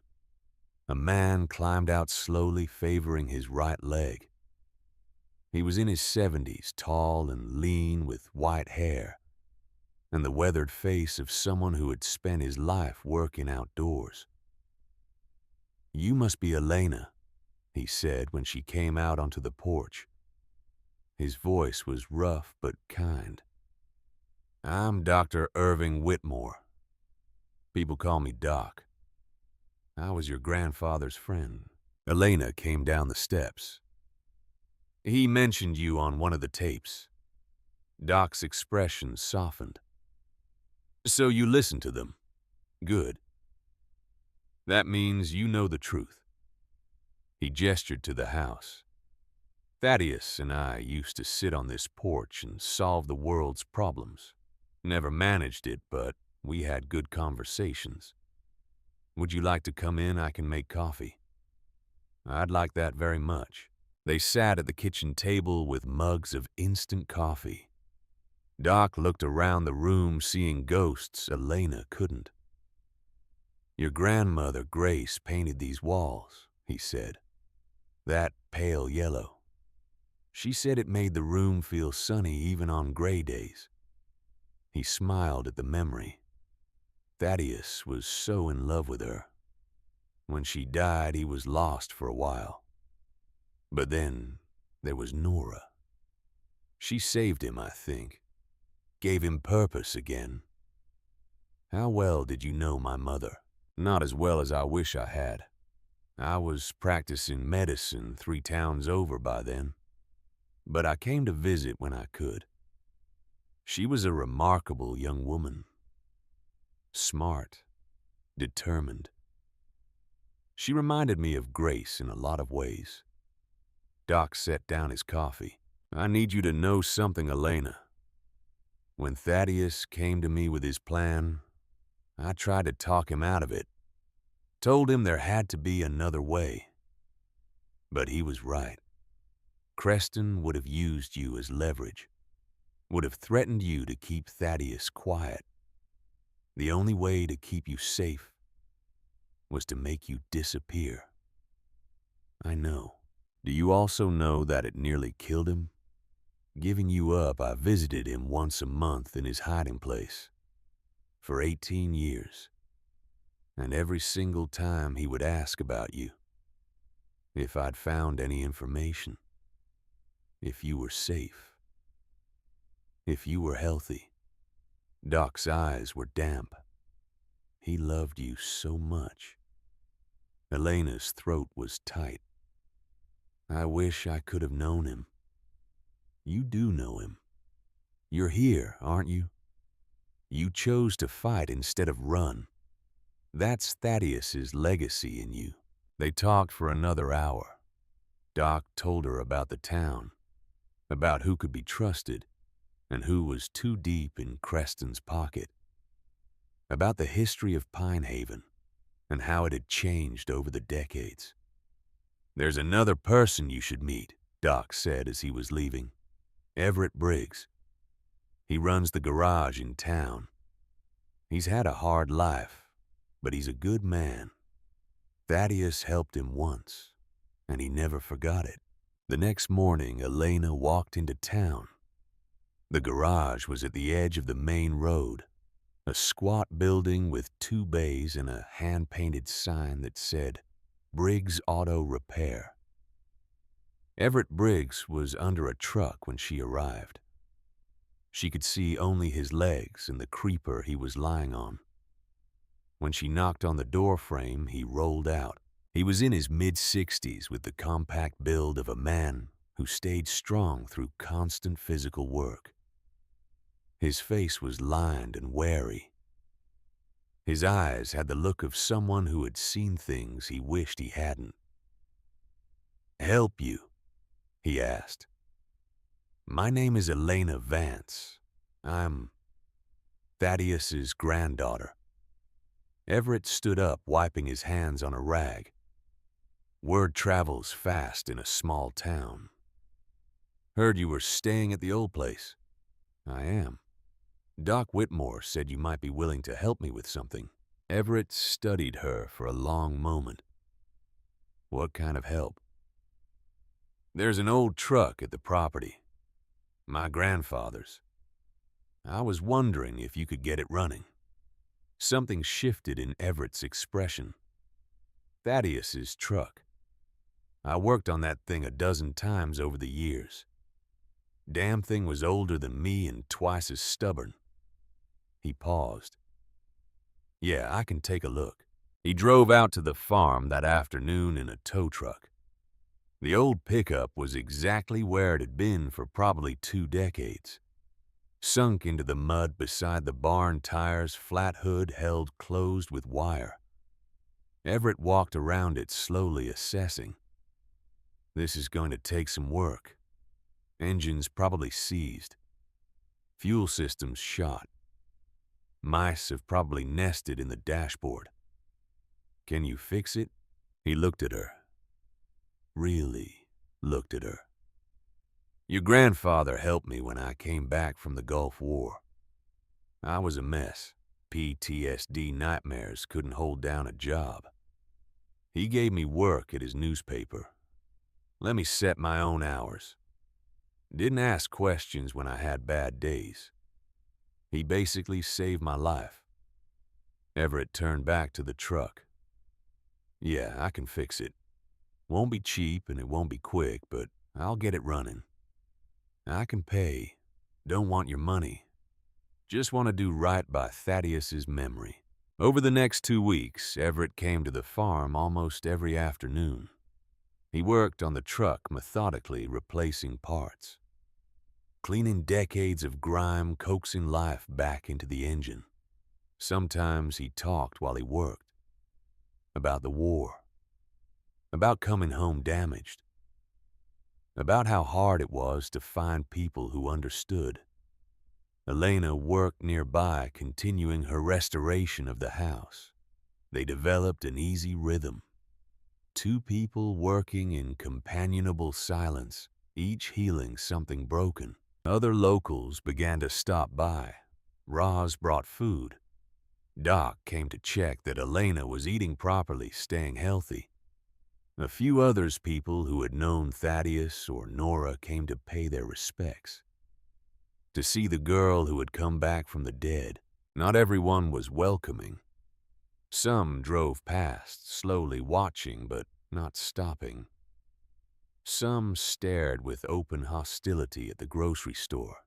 Elena learned to recognize the ones who worked for Creston or owed him money, the ones who saw her presence as a threat to their fragile security. But slowly, carefully, she was building something, a community, a network of people who were tired of being afraid. It was mid-November when the first legal notice arrived, delivered by certified mail to the farmhouse.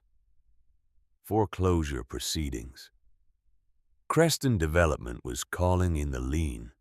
Elena brought it to Rebecca's office immediately. Rebecca read it carefully. This is aggressive. They're not even trying to negotiate. They want to worse you out fast. Can they do that? They can try, but we can fight it. File a counter motion. Request an audit of the lien itself. There are ways to delay this. Rebecca looked up. But Elena, they're escalating. This is just the beginning. That night, Elena couldn't sleep. She lay in her grandfather's bed and stared at the ceiling, counting the familiar cracks in the plaster. Outside, November, wind rattled the windows. She got up and went down to the vault. She hadn't been back since that first day. The barn was cold and dark. She moved the tires aside, lifted the heavy concrete slab, and descended. The vault felt different now, less like a tomb and more like a sanctuary. She turned on the light and sat at the table. Selected tape 5. The one dated November 1995. 5 years into Thaddeus's hiding. His voice filled the small space. It's been 5 years since I saw you, Elena. You're 5.5 years old now, in school, learning to read. I have a friend who works in the social services system. She tells me you're quiet, that you keep to yourself, that you're very smart. A pause. I wonder if you remember anything, if some part of you recalls being held, being loved, or if it's all gone, erased by time and distance. The tape hissed softly. I'm getting better at this life in hiding, better at being no one, but I'm not better at missing you. That doesn't get easier. It gets harder. Every year I think about what you're learning, what you look like now, whether you smile, whether you laugh. Thaddeus's voice was thick with emotion. I'm gathering more evidence, building the case. But there are days when I wonder if it matters, if justice is worth what it's cost, worth never seeing you grow up, worth living like a ghost. Silence for several seconds. Then I remember your mother. I remember what they took from her, from you. And I know that some things are worth any cost. Truth, justice, protecting the people we love. The tape clicked off.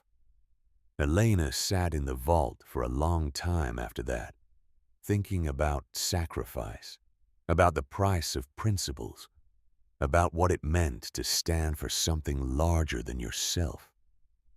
She was still sitting there when she heard it. A sound from above. Footsteps in the barn. She froze. Her heart hammered. It was after midnight. No one should be here. The footsteps moved closer, stopped directly above the vault. She heard the sound of someone moving the tires. Then the concrete slab scraping as someone tried to lift it. Elena switched off the light and pressed herself against the wall. Held her breath. Whoever was up there couldn't get the slab open. They tried for several minutes, grunting with effort. Then she heard cursing, footsteps retreating, a vehicle starting in the distance. She waited in the darkness for another hour before she dared to move. When she finally climbed up, the barn was empty, but the tires had been moved. Someone had tried to get into the vault. Someone who knew exactly where it was. Elena ran to the house and called Rebecca. Then Everett. Then Doc. They all arrived within an hour despite the late hour. "You can't stay here alone," Doc said. "Not if they're willing to break in." "I'm not leaving." Everett walked around the barn, examining the ground with a flashlight. Someone parked back here. Recent tire tracks. They knew what they were looking for. Rebecca's face was grim. They know about the vault, which means someone talked. Elena felt cold. "Who would know I only told you 3? The 4 of them looked at each other. The question hung in the air, ugly and necessary. Who was the leak? The next week was tense. Elena installed better locks. Everett rigged up motion sensor lights around the property. But the damage was done. Her sense of safety was shattered. The legal battle intensified. Creston Development filed motion after motion, demanding immediate foreclosure, questioning Elena's legal ownership, challenging every aspect of the property transfer. Rebecca fought back, but it was exhausting and expensive. Even with her working pro bono, there were court fees, filing fees, investigator costs. Elena began using money from the vault. Not much. Just enough to keep the fight going. But she watched the stacks of cash dwindling and wondered how long she could hold out. December arrived with early snow. The farmhouse was cold. The furnace worked, but heating oil was expensive. Elena wore layers and kept the heat low. She had left St. Catherine's with $500. She had spent most of it. The vault money was meant for her future, but her future was this fight. It was Everett who gave her the idea. "Those people who lost their farms to Creston," he said one afternoon while working on the truck. "A lot of them are still around, still struggling. If you could find a way to help them even a little, they might be willing to talk, to testify." Elena thought about that. About using her grandfather's money, not for herself, but for others. To build a coalition, to remove Creston's leverage. She started small. An anonymous payment to cover a mortgage payment for a family facing foreclosure. Helping an elderly couple with medical bills. Small acts that rippled through the town. People noticed. And slowly, cautiously, they began to approach her, to share their stories, to offer support. One evening in mid-December, Elena was in Roz's diner when an older couple came in. They were in their 70s, weathered and wary. They sat in the booth across from her. "We heard you might be willing to help people," the woman said quietly. "People who've been hurt by Creston." Elena set down her coffee. "Tell me what happened." Their story poured out. A farm that had been in their family for 4 generations. A loan from Creston Development at terms that seemed generous. Then the call-in, the foreclosure. Their children's inheritance stolen. "We thought we were alone," the man said. But if what people are saying is true, if you have evidence. I do, Elena said, and I'm willing to fight. But I need people willing to stand with me, willing to testify, willing to tell their stories publicly. The couple exchanged a look. Years of fear in that glance. Years of being powerless. We'll do it, the woman said. If it means stopping them from doing this to anyone else, we'll do it. It was the first crack in the dam. Over the next few weeks, more people came forward. Quietly. Carefully. Each with their own story of how Creston had destroyed their lives. Rebecca began documenting everything, building a case that connected Thaddeus's old evidence with new testimony, showing a pattern that spanned decades. This is good, she told Elena in early January. This is really good. If we can get the state AG to look at this, they'll have to take it seriously. But Elena could see the toll it was taking on Rebecca. The long hours, the stress. The firm was small and this case was consuming everything. How much is this costing you? Elena asked one evening. Rebecca looked up from her files. Don't worry about that. I am worried. You can't work for free forever. I made a promise. So did I. And part of honoring that promise means not destroying the people helping me. Elena pulled an envelope from her bag. There's money in the vault. Let me pay you. At least for expenses. Rebecca started to refuse, then stopped. Looked at Elena with something like respect. You're more stubborn than your grandfather. And that's saying something. She took the envelope. All right, but this goes to expenses only. Filing fees, investigators' research. Not my time. It was a compromise. Elena accepted it. January turned to February. The legal battle ground on. Creston's lawyers filed motion after motion, trying to bury them in paperwork, trying to wear them down. And then came the deposition. Silas Creston himself was being called to testify as part of the foreclosure proceedings. Rebecca had requested it, and the judge had agreed. The deposition was scheduled for a cold morning in late February, in a conference room in the county courthouse. Elena insisted on being there. Silas Creston was 68 years old, silver-haired, impeccably dressed in a dark suit that probably cost more than Elena's entire wardrobe. He had the bearing of a man who had never doubted his place in the world. He looked at Elena when he entered the room. Really looked at her. And something flickered in his expression. Recognition, maybe. Or memory. You look like your mother, he said. His voice was cultured, educated. Not the voice of a monster. Just a man. Elena didn't respond. The deposition began.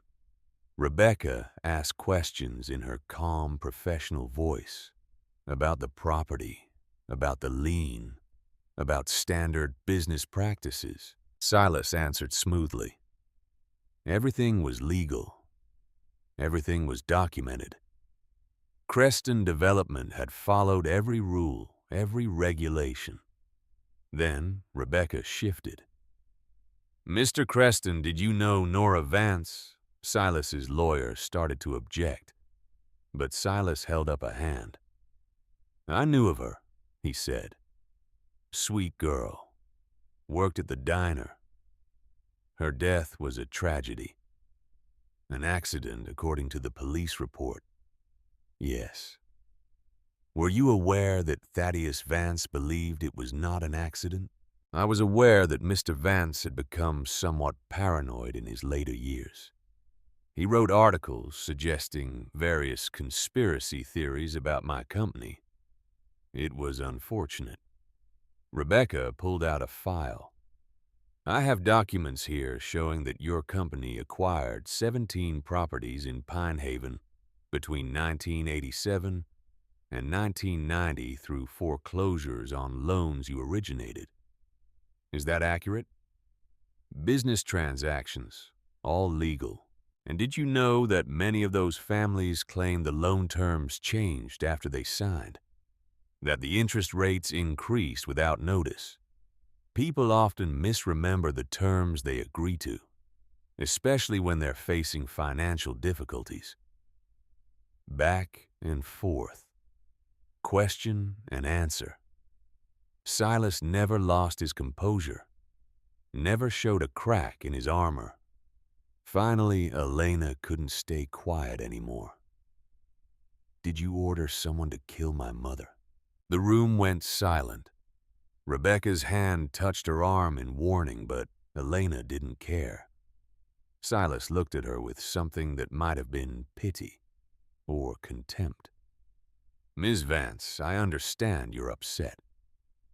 But making wild accusations doesn't change facts. Your mother died in an accident. A tragic, unfortunate accident. The police investigated thoroughly. The police you had in your pocket.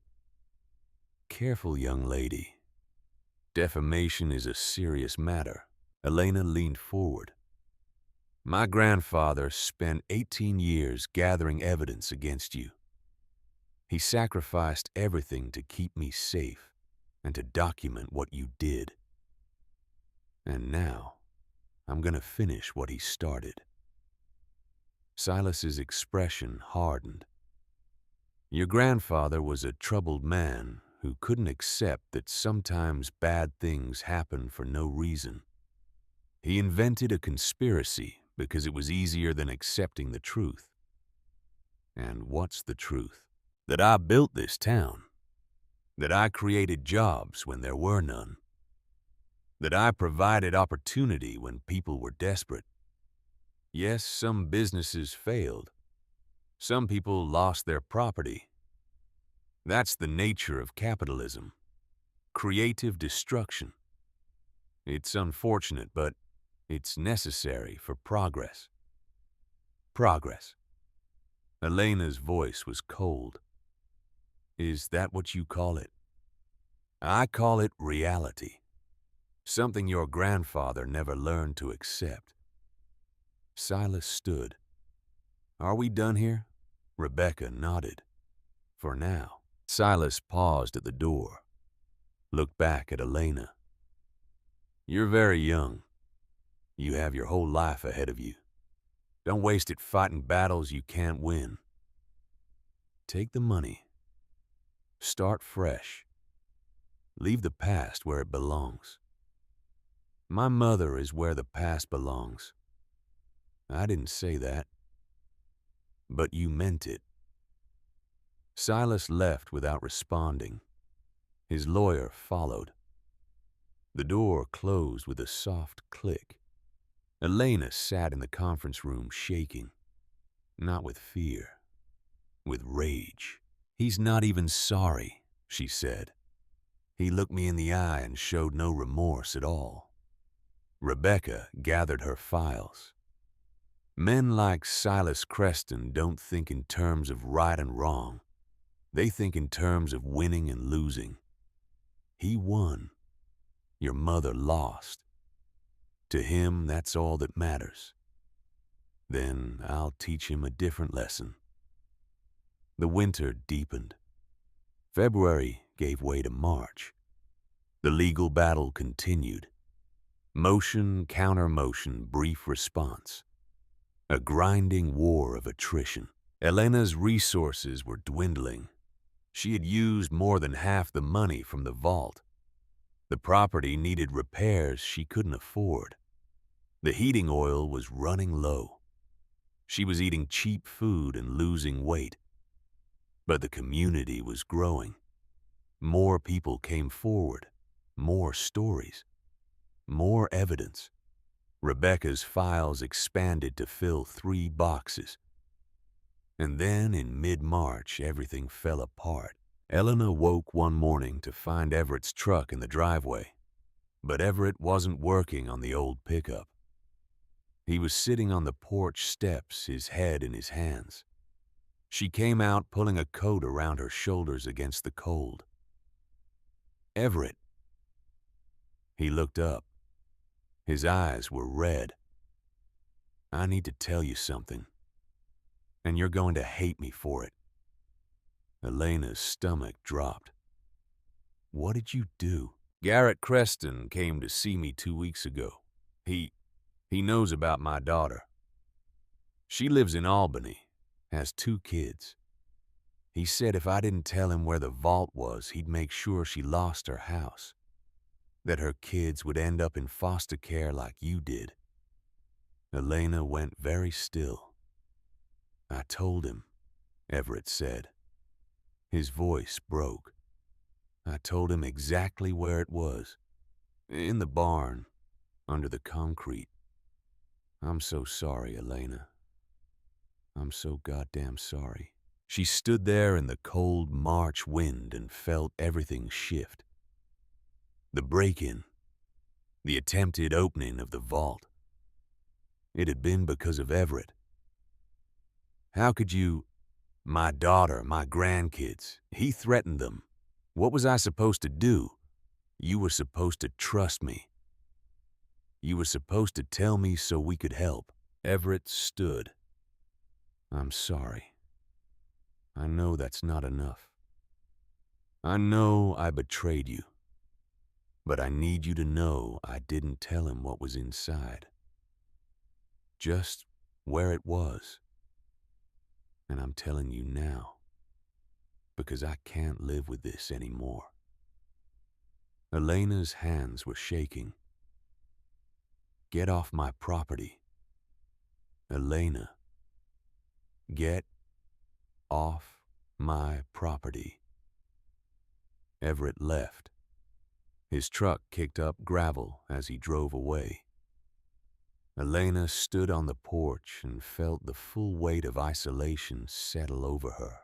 She had trusted these people, had begun to believe she had found a community, a home, and it had been a lie, or at least fragile, based on fear and self-interest. She went inside and called Rebecca. Everett was the leak. He told Garrett about the vault. Rebecca was silent for a long moment. "Are you okay?" "No, I'm not okay. I'm furious. And I'm scared. Because if Everett could betray me, who else might?" "Elena, listen to me. Everett is a good man put in an impossible situation. Creston is very good at finding pressure points, at exploiting people's weaknesses. That doesn't make it right. No, but it makes it human." Rebecca sighed. "What do you want to do?" Lena looked around the farmhouse, at the repairs she had made, the life she was trying to build. "I want to help his daughter. I want to remove Creston's leverage." "What? How much does she owe on her house?" Rebecca was quiet. Then, "Elena, you can't save everyone. I'm not trying to save everyone. I'm trying to save the people who are being hurt because they're helping me." Elena's voice was steady. "Find out how much she owes. I'll pay it off, anonymously, and then Everett won't have anything to be afraid of. That's incredibly generous. It's strategic. If we remove Creston's leverage over people, they can't be used against us." Over the next week, Elena used $30,000 from the vault, Everett's daughter's mortgage, another family's medical bills, a third family's business loan. The money was disappearing fast. But something else was happening. People noticed. They saw that Elena was protecting them, using her inheritance not for herself, but for the community.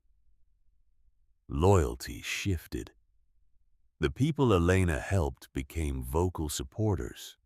They stopped being afraid, started being angry.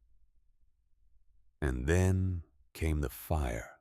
It was early April, a cold, clear night. Elena was asleep when she woke to the sound of Everett pounding on the front door. Elena, the barn's on fire. She stumbled outside in her nightgown and bare feet.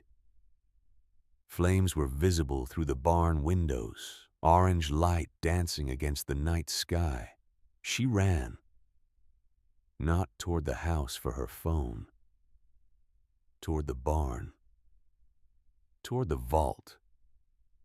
Everett grabbed her. "You can't go in there. The vault, the evidence, it's concrete and steel. It'll survive. You won't." He held her back while the barn burned, while sirens wailed in the distance, while the volunteer fire department arrived and fought the blaze. By morning, the barn was a blackened skeleton. The roof was gone. The walls were standing but charred. Smoke still rose from the wreckage, but the concrete floor was intact. And when they dug through the debris, the trapdoor was undamaged. The vault had survived. Elena stood in the ruins and understood. This was a message. We can reach you. We can hurt you. Stop fighting. But she also understood something else. By noon, 20 people from town showed up with tools. They cleared debris. They started rebuilding. Roz brought food. Doc organized the work. Even Everett was there working alongside everyone else. His face set in grim determination. "We're done being afraid," Roz told Elena.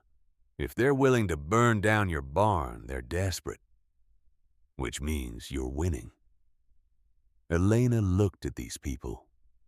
This community that had formed around her, that had chosen to stand with her despite the cost. She thought about her grandfather, about 18 years in hiding, about the loneliness of that choice. And she realized she wasn't alone. Not anymore. That night, she went down into the vault one last time, selected the final tape. Number 12, recorded 3 days before Thaddeus died. His voice was weak now, failing, but still clear. "Elena, my last words to you. I don't know what choice you've made, whether you took the money or the fight. Either way, I'm proud of you. Because you made a choice. You took control of your own story." He coughed, collected himself. "If you chose to fight, know this. It will be hard. Harder than anything you've faced. You'll lose things. People will disappoint you. You'll question whether it's worth it." A long pause. "But here's what I learned in my 18 years of hiding. A life lived for principle is harder than a life lived for comfort. But it's the only life worth living. It's the only life that honors the people we've lost. It's the only life that means something." His breathing was labored. "Your mother believed that. She believed in truth and justice and standing up for what's right. She would be so proud of you. Whatever you choose." The tape hissed. "I have loved you every single day. I will love you beyond my last breath. And wherever I am, I will be watching, hoping, believing in you. Silence. Be brave, my Elena. Be strong. And know that you are loved. The tape clicked off. Elena sat in the vault and made a decision. She pulled out her phone and recorded a video of herself, of the vault, of the evidence. My name is Elena Vance, she said to the camera. And this is the story of how my mother was murdered by Creston Development. This is the evidence my grandfather spent 18 years gathering. And I'm not stopping until justice is served. She uploaded the video to social media, made it public, tagged every news outlet she could think of. Within hours, it started to spread. By morning, reporters were calling. The story was out. Elena Vance, the vault, the evidence, the fight.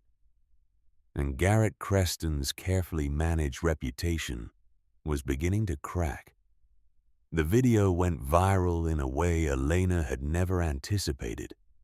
Within 48 hours, it had been viewed 200,000 times.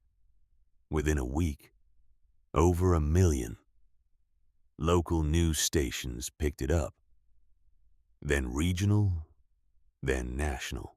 A young woman standing in a concrete vault surrounded by boxes of evidence telling the story of her murdered mother and her grandfather's 18-year quest for justice.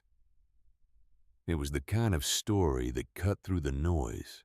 That made people pay attention. The phone calls started immediately. Reporters wanting interviews, true crime podcasters, documentary filmmakers, even a literary agent who thought Elena's story would make a good book. Rebecca fielded most of them. Say nothing, she advised. Not yet. Let the video speak for itself. Let the pressure build. The pressure built. Within 2 weeks, the state attorney general's office called. They wanted to see the evidence. All of it. Elena and Rebecca drove to the state capitol on a gray April morning. They brought 3 boxes. Thaddeus's meticulously organized documentation. The new testimony they had gathered. The financial records that showed a pattern spanning decades. The AG's investigator was a woman in her 40s named Patricia Chen, who had the sharp eyes of someone who had seen every kind of fraud. She spent 6 hours going through the boxes, asked questions, made notes. Her expression never changed. At the end, she looked up at Rebecca. This is substantial. If even half of this checks out, we have grounds for a major investigation. When will you decide? Rebecca asked. I need to verify some of this independently. Talk to some of these witnesses. Run some of the financial analysis. Patricia closed the box she had been examining. Give me a month. Maybe 2. A month felt like a year. Elena returned to Pine Haven and tried to maintain some semblance of normal life. The barn was being rebuilt slowly. Community members donated materials and labor. It would never be what it was, but it would be functional. The farmhouse had become something of a gathering place. People stopped by regularly now. Some brought food. Some just wanted to talk. Some wanted to share their own stories of how Creston had hurt them. Elena listened to all of them, documented everything. She had started to understand what her grandfather had known. That justice wasn't just about one crime. It was about a pattern, a system. And dismantling that system required patience. In early May, something unexpected happened. A man in his late 60s showed up at the farmhouse unannounced. He drove an old sedan and wore a wrinkled suit that had seen better years. He introduced himself as Roland Ashford. The name didn't mean anything to Elena at first. Then he explained, "I was the CFO of Creston Development from 1985 to 1995, he said. His voice was rough, like he had been a smoker for decades. "I left the company 20 years ago, moved out of state. Tried to forget what I knew." Elena led him inside, made coffee, waited. "I have terminal cancer," Roland said. 6 months, maybe less. And I've spent those months thinking about what I'm gonna leave behind, what my legacy is." He pulled out a folder, set it on the kitchen table. "In February of 1990, I was told to make a payment to a man named Dennis Waller. $15,000, cash, no documentation. I was told it was a consulting fee, but I'm an accountant. I know what undocumented cash payments mean." Elena's heart was racing. What happened to Dennis Waller? Died in a car accident 6 months later. Convenient. Roland opened the folder. "But I kept records. Insurance, you might call it. Copies of everything that passed through my hands, including the payment authorization, signed by Garrett Creston." Garrett was only 17 in 1990. Old enough to drive. Old enough to follow orders. Roland's expression was grim. "I didn't know what the payment was for at the time. Not until I heard about Nora Vance's death, about the hit and run. Then I understood. Dennis Waller was the driver." Elena's hands were shaking. "You've known this for 30 years. "Yes." "And you said nothing." "I was a coward." Roland's voice was flat. "I have a family, a career. I told myself it wasn't my business, that I couldn't prove anything, that coming forward would destroy my life." He pushed the folder toward Elena. "But I'm dying, and I can't die carrying this secret. Can't leave my children with the knowledge that their father knew about a murder," and stayed silent. He met her eyes. "I'm ready to testify, to tell everything I know, if it's not too late." Elena stared at the folder. Inside were copies of internal memos, payment authorizations, bank records, a paper trail directly connecting Garrett Creston to her mother's death. This was it, the evidence that could break the case open. "It's not too late," she said quietly. "It's never too late for the truth." Rebecca incorporated Roland's testimony into the package they had given the AG's office. The impact was immediate. Within a week, the AG announced a formal investigation into Creston Development Corporation. The news hit Pine Haven like a bomb. People who had been quietly supportive suddenly became vocal. People who had been afraid started speaking out. The local newspaper, which had been dormant for years, restarted publication with a front-page story about the investigation. And at Creston Development headquarters, there was chaos.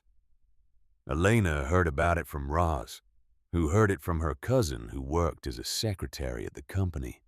Silas Creston had suffered a stroke, not fatal, but serious.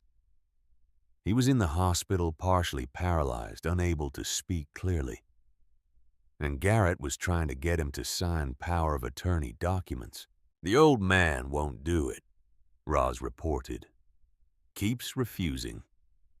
Some people say he's finally showing remorse. Others say he's just too stubborn to let his son win." Elena didn't care about Silas's motives. What mattered was that the Creston Empire was fracturing from within. The investigation moved forward. State investigators interviewed witnesses, subpoenaed records. The grand jury was convened in July. By then, it was clear that this was bigger than anyone had anticipated. The investigation had uncovered environmental violations, fraud, racketeering. Creston Development had been systematically breaking laws for decades, confident that their political connections would protect them. But the political landscape was changing. The governor who had taken Creston money was facing his own scandal. The district attorney who had ignored complaints had retired. New people were in power. People who didn't owe Creston anything. In August, the grand jury handed down indictments. Garrett Creston was charged with conspiracy, vehicular manslaughter, obstruction of justice, and witness tampering. 4 other Creston executives were charged with fraud, environmental crimes, and RICO violations. Silas Creston was named as an unindicted co-conspirator. His health and age protected him from prosecution, but his name was now permanently attached to the crimes. The day the indictments were announced, Elena was in Rebecca's office.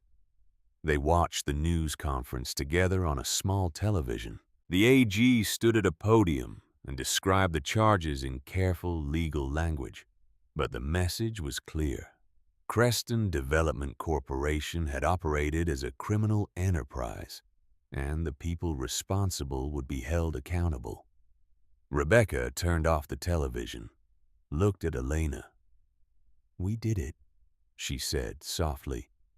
"After all these years, we actually did it." Elena felt strangely empty. She had expected to feel triumph, vindication. But what she felt was exhaustion and sadness for all the time that had been lost. For her mother who would never see justice. For her grandfather who had died before this moment. "It's not over yet," she said. "No, the trial will take time, maybe years. Garrett's lawyers will fight every step. Then we'll fight back." But that afternoon, something happened that changed everything.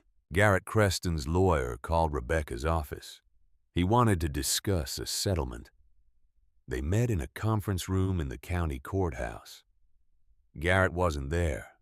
Just his lawyer, a man in his 50s who looked like he hadn't slept in weeks. "My client wants to resolve this matter," he said. "He's prepared to offer Ms. Vance $2 million. In exchange, she signs a non-disclosure agreement and issues a public statement saying she believes the charges against Mr. Creston are excessive." Rebecca started to respond, but Elena spoke first. "No." The lawyer blinked. "Ms. Vance, $2 million is a life-changing amount of money. You could—" I said no. "Perhaps you should take some time to consider. I've had 18 years to consider what my mother's life was worth. It's not $2 million. It's not any amount of money." Elena leaned forward. "Tell your client that if he wants to make this go away, he should plead guilty, face justice, serve his time. That's the only settlement I'll accept." The lawyer gathered his papers. "You're making a mistake. Maybe. But it's my mistake to make." After he left, Rebecca looked at Elena with something like awe. "Do you know what you just turned down? A chance to be bought. A chance to be set for life. To never worry about money again." Elena thought about the vault, about the money her grandfather had saved. She had maybe $20,000 left. Not enough to last forever. Barely enough to last the year. My grandfather lived on almost nothing for 18 years, so he could save money for me. And he didn't do it so I could be rich. He did it so I could have choices. She met Rebecca's eyes. I'm choosing justice. The trial was set for the following spring, 18 months away. In the meantime, life continued. Elena turned 20. It was a quiet birthday spent with Roz and Doc and a handful of others who had become her chosen family. They ate cake on the farmhouse porch and watched the October sun set over the hills. "You've done something remarkable," Doc said. He was slower now, his hands shaking slightly with age, but his mind was still sharp. "Your grandfather would be proud." "I hope so." "I know so. I knew Thaddeus better than almost anyone, and I know what mattered to him. Truth, justice, standing for something larger than yourself. You've honored all of that." Elena thought about that conversation often in the months that followed. As winter came again, as she worked odd jobs to make ends meet, as the legal process ground forward with agonizing slowness. She had taken a part-time job writing for the revived Pine Haven newspaper. Not much money, but it felt right. Sitting at the same desk her grandfather had used, writing articles about the town, about people's lives, about small truths that mattered. She also started taking classes at the community college an hour away. Journalism, history, political science, building towards something. She wasn't sure what yet, but building nonetheless. The farmhouse was fully restored now. It would never be fancy, but it was comfortable, warm. The garden she had planted was thriving. She had chickens in a coop Everett had built as a peace offering. She had accepted it and his apology after paying off his daughter's mortgage. Some betrayal she had learned came from love, from desperation, and those could be forgiven. In December, Silas Creston died. He was 72. The stroke had left him diminished. He spent his final months in a nursing facility unable to speak, watching as his empire crumbled around him. His funeral was sparsely attended. Elena didn't go, but she sent flowers, white lilies. The card said simply, "For all the lives you touched." It could have been read as sincere condolence or as bitter irony. She left it ambiguous. Let people interpret it how they wanted. Silas's will was revealed 2 weeks later. He had left nothing to Garrett. Everything went to charity. Environmental restoration funds, scholarships for underprivileged children, a trust to support small-town newspapers. It was either an attempt at redemption or a final insult to his son. Elena suspected both. The trial began in March, 2 years after Elena had first arrived in Pine Haven. The courthouse was packed. Media from across the state. Victims who wanted to see justice. Supporters of Creston who believed this was all a witch hunt. The judge had to bring in extra security. Elena sat in the front row every single day, Rebecca beside her. Behind them, Roz, Doc Everett, and dozens of others from Pine Haven. The prosecution laid out its case methodically, presented the evidence Thaddeus had gathered, added the new testimony, showed the pattern of corruption that had spanned 3 decades. Roland Ashford testified, weak from his cancer treatment but clear-eyed and certain. He described the payment to Dennis Waller, the orders that came from Garrett, the culture of intimidation and fraud. Other witnesses followed. People who had lost their farms, their businesses, their futures, all because of Creston's predatory practices. Garrett's defense team tried to paint him as a young man following his father's orders, as someone who had been manipulated, who had made mistakes but didn't deserve to be destroyed. They put him on the stand.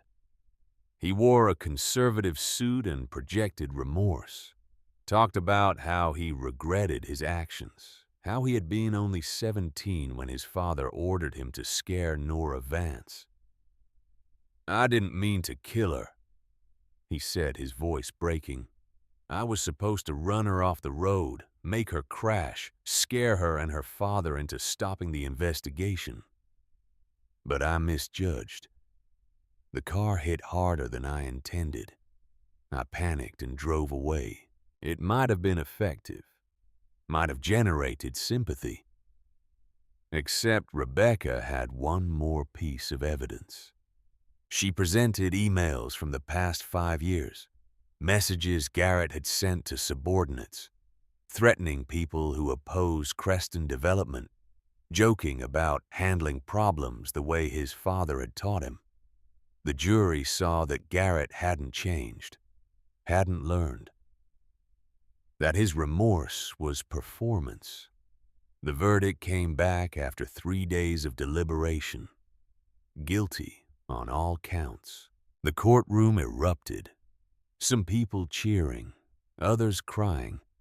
Garrett sat motionless, his face blank with shock.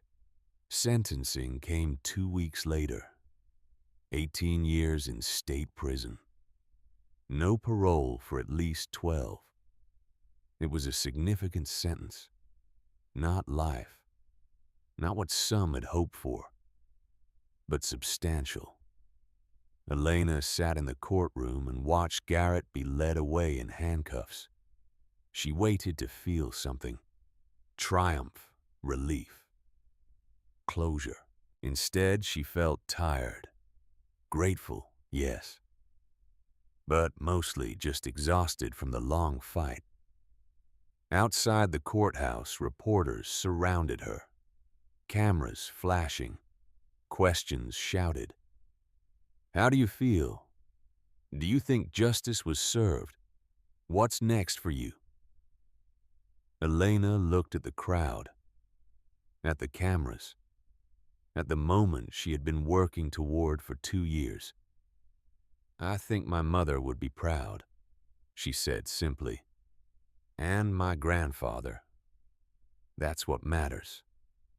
"What will you do now?" She thought about that question, about the farmhouse waiting for her, about the life she had built piece by piece. "I'm going home." The aftermath took months to fully resolve. Creston Development Corporation declared bankruptcy. Its assets were sold off to settle debts and fines. The company that had dominated Pine Haven for 30 years ceased to exist. The lien on Elena's property was released as part of the bankruptcy proceedings. The farmhouse and land were hers, free and clear. She received a small settlement from the bankruptcy estate, $45,000. Combined with what remained of her grandfather's money, it was enough. Not wealth, but security. Other things changed too. 3 families who had lost their farms to Creston were able to buy their land back at auction. New businesses opened in Pine Haven. Young families started moving in, attracted by cheap property and the town's newfound notoriety. The population stabilized, then grew slightly. Not a boom, but enough to suggest a future. Elena watched it all from her porch, the town slowly coming back to life. It felt like spring after a long winter. 2 years after the verdict, Elena was 22 years old. The farmhouse was unrecognizable from the decaying structure she had first entered. Fresh paint inside and out, new windows, a garden that produced more vegetables than she could eat. The old truck Everett had restored ran perfectly, and Elena drove it into town most mornings. She had completed her associate's degree and was considering a 4-year program. Journalism, probably. Following in Thaddeus's footsteps. The Pine Haven newspaper had offered her a full-time position, and she was thinking about taking it. But what had changed most was harder to quantify. Elena had a community now. People who knew her, who cared about her, who showed up when she needed help and accepted her help in return. Roz was teaching her to bake. They spent Sunday mornings in the diner's kitchen making pies and talking about everything and nothing. Doc came by once a week for coffee. They sat on the porch and solved the world's problems just like he and Thaddeus used to do. They never managed it, but the conversations mattered. Everett maintained the farm's equipment and had become something like an uncle. Gruff and practical, but fiercely protective. Father Augustine the priest, Elena had met only briefly during the trial, had become a regular visitor. They talked about philosophy, about justice and mercy, about what it meant to forgive. "Your grandfather was right," he told her one afternoon. "A life of principle is harder, but it's the only life worth living. Do you think I did the right thing? Fighting instead of taking the money. I think you did the hard thing. Whether it was right, only you can answer." Elena thought about that often. About the 2 years of struggle, the money she had spent, the easy life she could have had if she had just sold the property and walked away. She didn't regret her choice, but she understood now that it had cost something. That standing for principle always did. She had converted the vault. Half of it was now an archive. Thaddeus's papers had been donated to the County Historical Society, but she had kept copies, documents that told the story of what had happened, evidence that future generations could study. The other half was a time capsule. She had added her own materials, newspaper clippings from the trial, photographs of the rebuilt town, letters from people thanking her for standing up to Creston, and she had recorded her own cassette tapes, 12 of them mirroring her grandfather's, each one addressed to whoever might find them someday. "My name is Elena Vance," she said into the recorder. "If you're hearing this, then I'm gone. And I want you to know what happened here. What my grandfather started. What my mother died for. What I chose to finish." She talked about the fight, about the community that had formed, about the slow, grinding work of justice. "Inheritance isn't what you're given," she said. "It's what you choose to carry forward. I inherited pain, but I also inherited purpose, love, courage, and the understanding that some things are worth fighting for, even when the fight is hard." She paused, collecting her thoughts. If you're facing something difficult, if you're wondering whether standing for what's right is worth the cost, I can't answer that for you. But I can tell you this: the easy path is always there. Safety, comfort, anonymity, and there's no shame in taking it. The tape hissed softly. But if you choose the harder path, if you choose to stand, to fight, to honor the people who came before you. Then you won't be alone. Community forms around courage. People recognize it, respond to it, and slowly, carefully, you build something worth having. She finished the last tape on a spring morning, the same season when she had first heard Thaddeus's voice 2 years earlier. That afternoon, she drove to the cemetery. It was on the edge of town, a small plot of land with old headstones and mature trees. She had been here dozens of times, but today felt different. Final, somehow.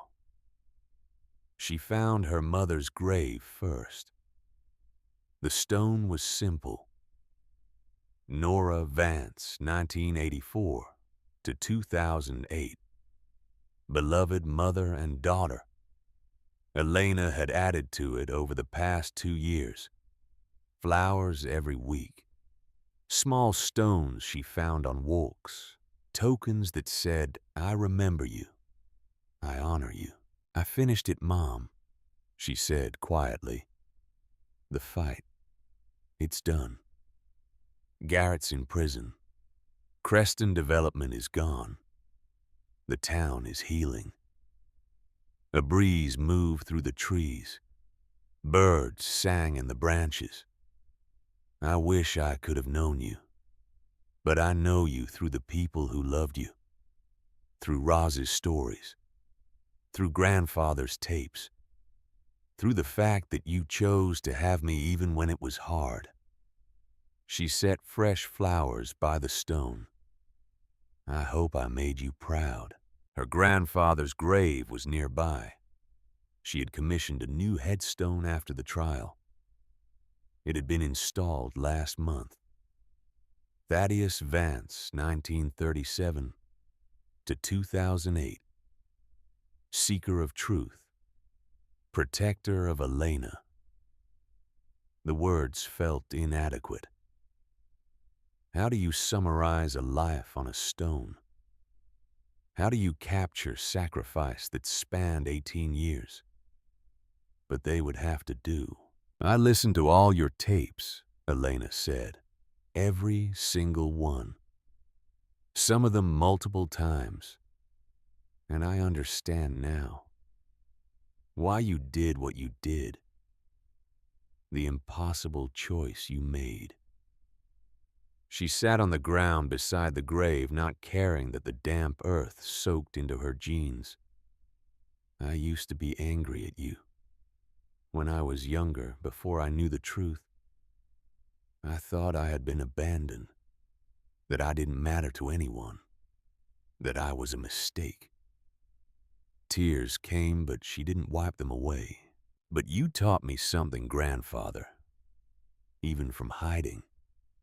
Even from silence. You taught me that love isn't always presence. Sometimes it's sacrifice. Sometimes it's giving up everything so someone else can have a chance. The wind moved through the cemetery. Elena closed her eyes and listened. I hope wherever you are, you can see what happened. How your 18 years of work paid off. How the truth finally came out. How the town is healing. She opened her eyes, looked at the headstone, and I hope you know that I'm okay, more than okay. I have a home, a community, people who care about me. I'm not that scared girl in the orphanage anymore.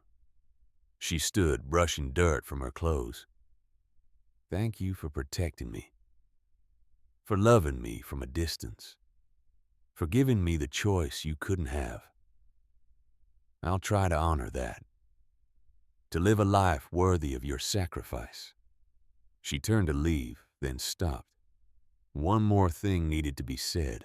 I forgive you for the years I spent alone, for the childhood I didn't have. I understand why. And I forgive you. The words felt important, final, like releasing something she had been carrying without realizing its weight. Elena walked back through the cemetery past generations of Pine Haven residents, people who had lived and died in this small town, who had left their marks in small ways. She thought about legacy, about what we leave behind. It wasn't just children or money or achievements. It was the ripples we created, the lives we touched, the stands we took. Thaddeus had left her more than a vault full of evidence. He had left her an example, a model for how to live with principle, even when it cost everything. That was the real inheritance. She drove home as the afternoon sun turned golden. The farmhouse appeared at the end of the drive, solid and real. Smoke rose from the chimney. She had left a fire burning. Everett's truck was parked in the yard. He was probably doing maintenance on something, finding excuses to check on her. Roz's car was there too. She had probably brought dinner. She did that at least twice a week, claiming she had made too much food and didn't want it to go to waste. Doc's sedan was missing, but he would probably show up around evening. He usually did. Elena parked the old truck and sat for a moment just looking at the scene. This was home. Not because she had been born here, not because of blood or deed or legal ownership, but because she had chosen it, had fought for it, had built a life here piece by piece. She got out of the truck and walked toward the house. The porch steps creaked under her weight. The same boards Thaddeus had walked, that her mother had walked. She could feel them here, not as ghosts, as presence, as the foundation on which she had built something new.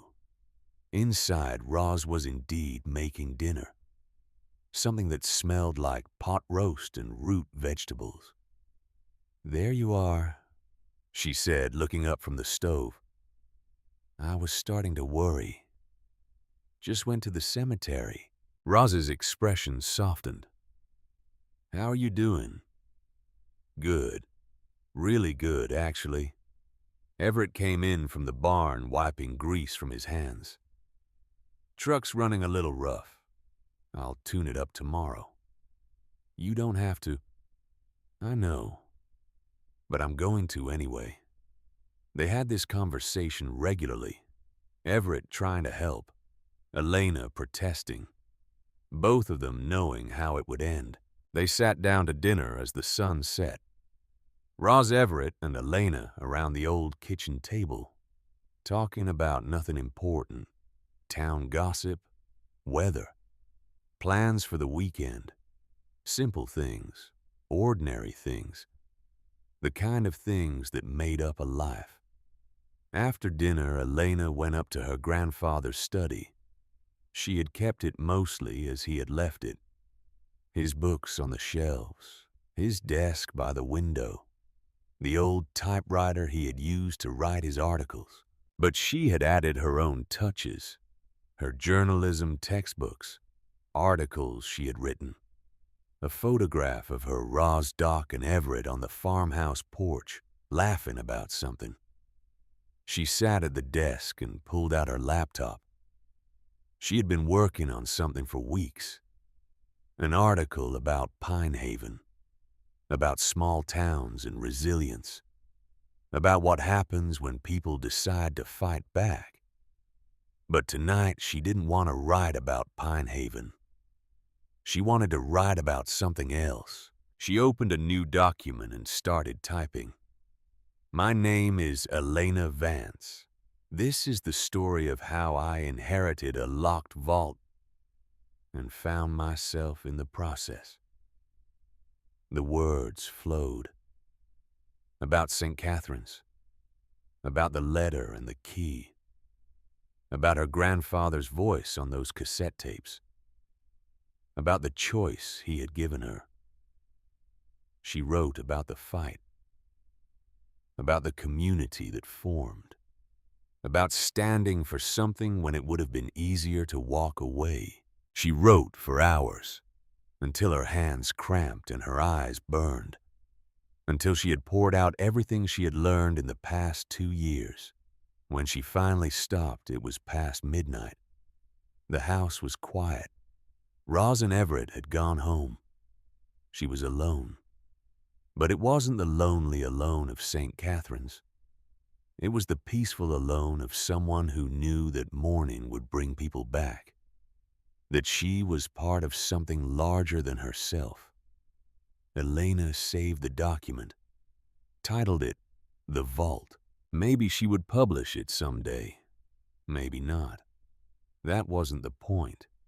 The point was to capture what had happened, to document the truth, to leave a record for whoever came after, just like her grandfather had done. She turned off the computer and walked through the quiet house, past the kitchen where Roz had cooked dinner, past the living room where the fireplace still glowed with embers, up the stairs to the bedroom that had once been her mother's. The photograph of Nora and Thaddeus was on the nightstand. Elena picked it up, studying their faces in the dim light. "I did it," she whispered. "I finished what you started, and I found something better than justice. I found home." She set the photograph down and climbed into bed, the same bed her mother had slept in, under the same roof her grandfather had built. Outside, the April wind moved through the trees. Somewhere in the distance, an owl called. The farmhouse settled with the small creaks and groans of old wood finding its rest. Elena closed her eyes and felt peace settle over her like a blanket. She had come to Pine Haven with $500 and a cardboard box of belongings. She had been nobody. A number in a system. A girl with no past and no future. Now she had both. A past she understood and honored. A future she was building deliberately. A present filled with purpose and community. The vault beneath the barn was closed now, its secrets revealed, its evidence used. But what it had contained, what it had really been protecting all those years, wasn't documents or money. It was a choice. The choice to stand for something, to fight for truth, to honor the people who had sacrificed everything so she could have a chance. And Elena had made that choice. Not because it was easy, not because it was profitable, but because it was right. That was her grandfather's true gift, not the money, not the evidence, but the example of a life lived with principle, the model of sacrifice made out of love. And it was her mother's gift, too, the determination to have a child, even when it was hard. The choice to love fiercely, even in the face of danger. Elena was the product of those choices, the inheritor of that courage. And now, lying in bed in the farmhouse she had saved in the town, she had helped heal, surrounded by the community she had built. She understood what inheritance really meant. It wasn't what you were given.